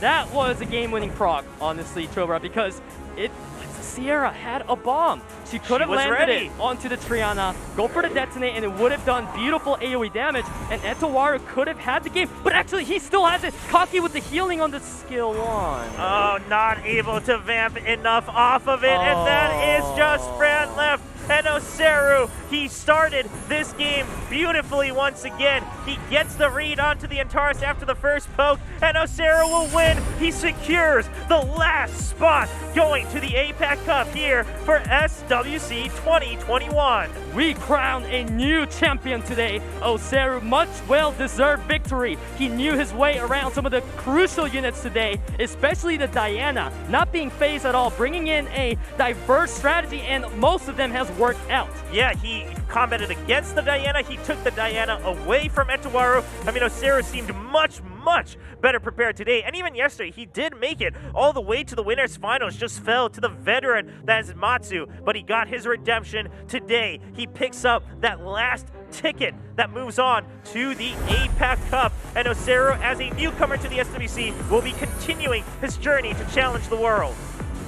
And here we have the first replay. This is where we saw Diana being as strong as ever, was able to get the lockdown on OSSERU's team before the Kaki was able to do much, and now round 2. Yeah, I mean, the fact that you let the Diana through, you were hurt by it, and then you combat against it to get this crazy comeback. You made the Lauren Bertahile work to beautiful success, and of course the setup for Kali as well in that game too. Now this is game 3 where we saw the Sierra getting the bomb, and that was just enough for the Jaeger to be taken out. And at that point, ETOWARU didn't have enough carries to do a comeback. Yeah, OSSERU again, I'm just correctly identifying what he needed to do, of really noticing the weaknesses in ETOWARU's drafts, in what composition he was bringing, and also within the game, correctly identifying what the correct sequence of events would be. The Juno came in huge with the dots here after Reckless. Somehow, the Antares ended up killing himself. And at this point, it was all up to Sierra. The Sierra was getting the turn she needed, but that was the moment where Triana got the finish off. That was so unfortunate because Sierra just needed one bomb, and ETOWARU really could have won that. Yeah, that could have turned things around, or at least given a complete reset to how we were viewing that last game. But it is going to be OSSERU who wins it 3-1 to move on to the APAC Cup. OSSERU had to fight in a best-of-5 yesterday, learned his lesson, and comes back for his redemption. ETOWARU, despite his gauntlet run here in the losers bracket, unfortunately will end his journey in SWC 2021. Such a strong showing from all of our players here in the APAC preliminary, Shobra. I am so happy to have seen and gone through this journey. Yeah, we went through 4 groups, and here are your 8 players that have made it to the APAC Cup. We started with Group A, Second Baby and Jack, Diligent, Hong KFC, Frank, and Mr. Chung. Of course, Mr. Chung, the returning champion from SWC 2020, and then Matsu and OSSERU. Definitely a lot of huge names. Brings back some good memories seeing these players. A lot of them had their own flavor of the meta.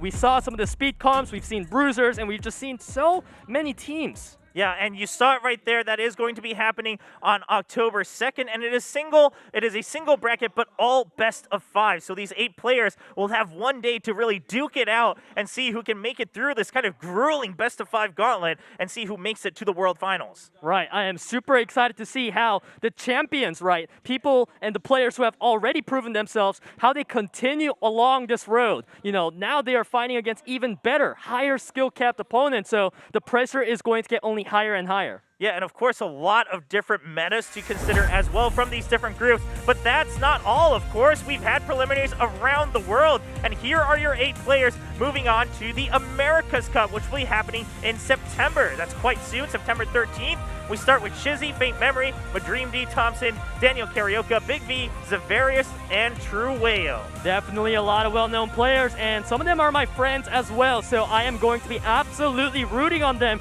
to go for the gauntlet here in the SWC 2021. Yeah, of course, congratulations to all of these players as well. I mean, various stories within this lineup as they move on to the America's Cup. The America's preliminaries, of course, also featuring a good mix of kind of newcomers and veterans, but these will be the 8 players moving on. This one also being a single tournament, all best of 5. And we can't forget about the Europe Cup happening later in October 23rd as well. Here are your 8 players. We present to you Say Shizo, Rosif, Ismu, Obabo, Shen, Levert, Pinkroyd, Velipity. And one interesting thing about the Europe Cup is that they have their complete own meta. They love using Entourage so much that you will not go a single day without seeing that unit. I love this, just to see that kind of variance from region to region, and especially if a certain region like Europe really stands out. I mean, even within the APAC preliminaries, we see Group D really standing out as having their own kind of thing going on, and eventually, when all of them clash at the World Finals,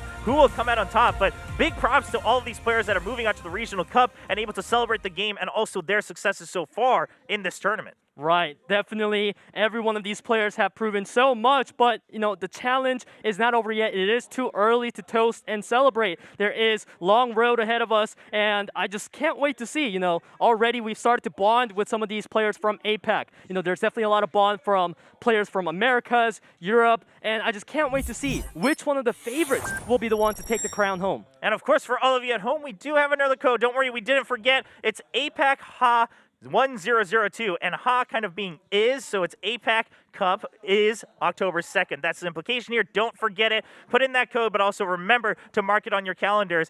And Peter, for us, I mean, this is also the end of the journey for us here with the APAC preliminaries. We got to bring you guys these awesome games, but I hope you enjoyed this 4-week gauntlet that we had. Right, so this is the final preliminaries, and you guys will be saying goodbye to us, but don't worry, we have enjoyed so much of the SWC this year, and we really appreciate also a lot of the positive feedback coming from you guys. It helps big time with motivating us to always bring you guys the best of the best SWCs. Yeah, it's just been an absolutely enjoyable preliminaries tournament, I think, especially the games, but also, like you said, Peter, the positive feedback from the community. We always appreciate it, and of course, it helps us continue to bring you even better games and better shows as well. But I mean, looking back, it's kind of a whirlwind. We started in Group A. We started with the Adamushas, right? That's how it all kicked off. And then when we went through so many different metas, so many different monsters and highlights. Right. We started off being really surprised every time an Adamusha came out. But now, all of a sudden, we are sitting here, and it's like we are literally expecting double Adamushas. Like, what happened to us, Shobra? We changed. We did change. Yeah, initially we were talking about, like, okay, well, maybe Jogun comes out, and there's the Chung Peng as always.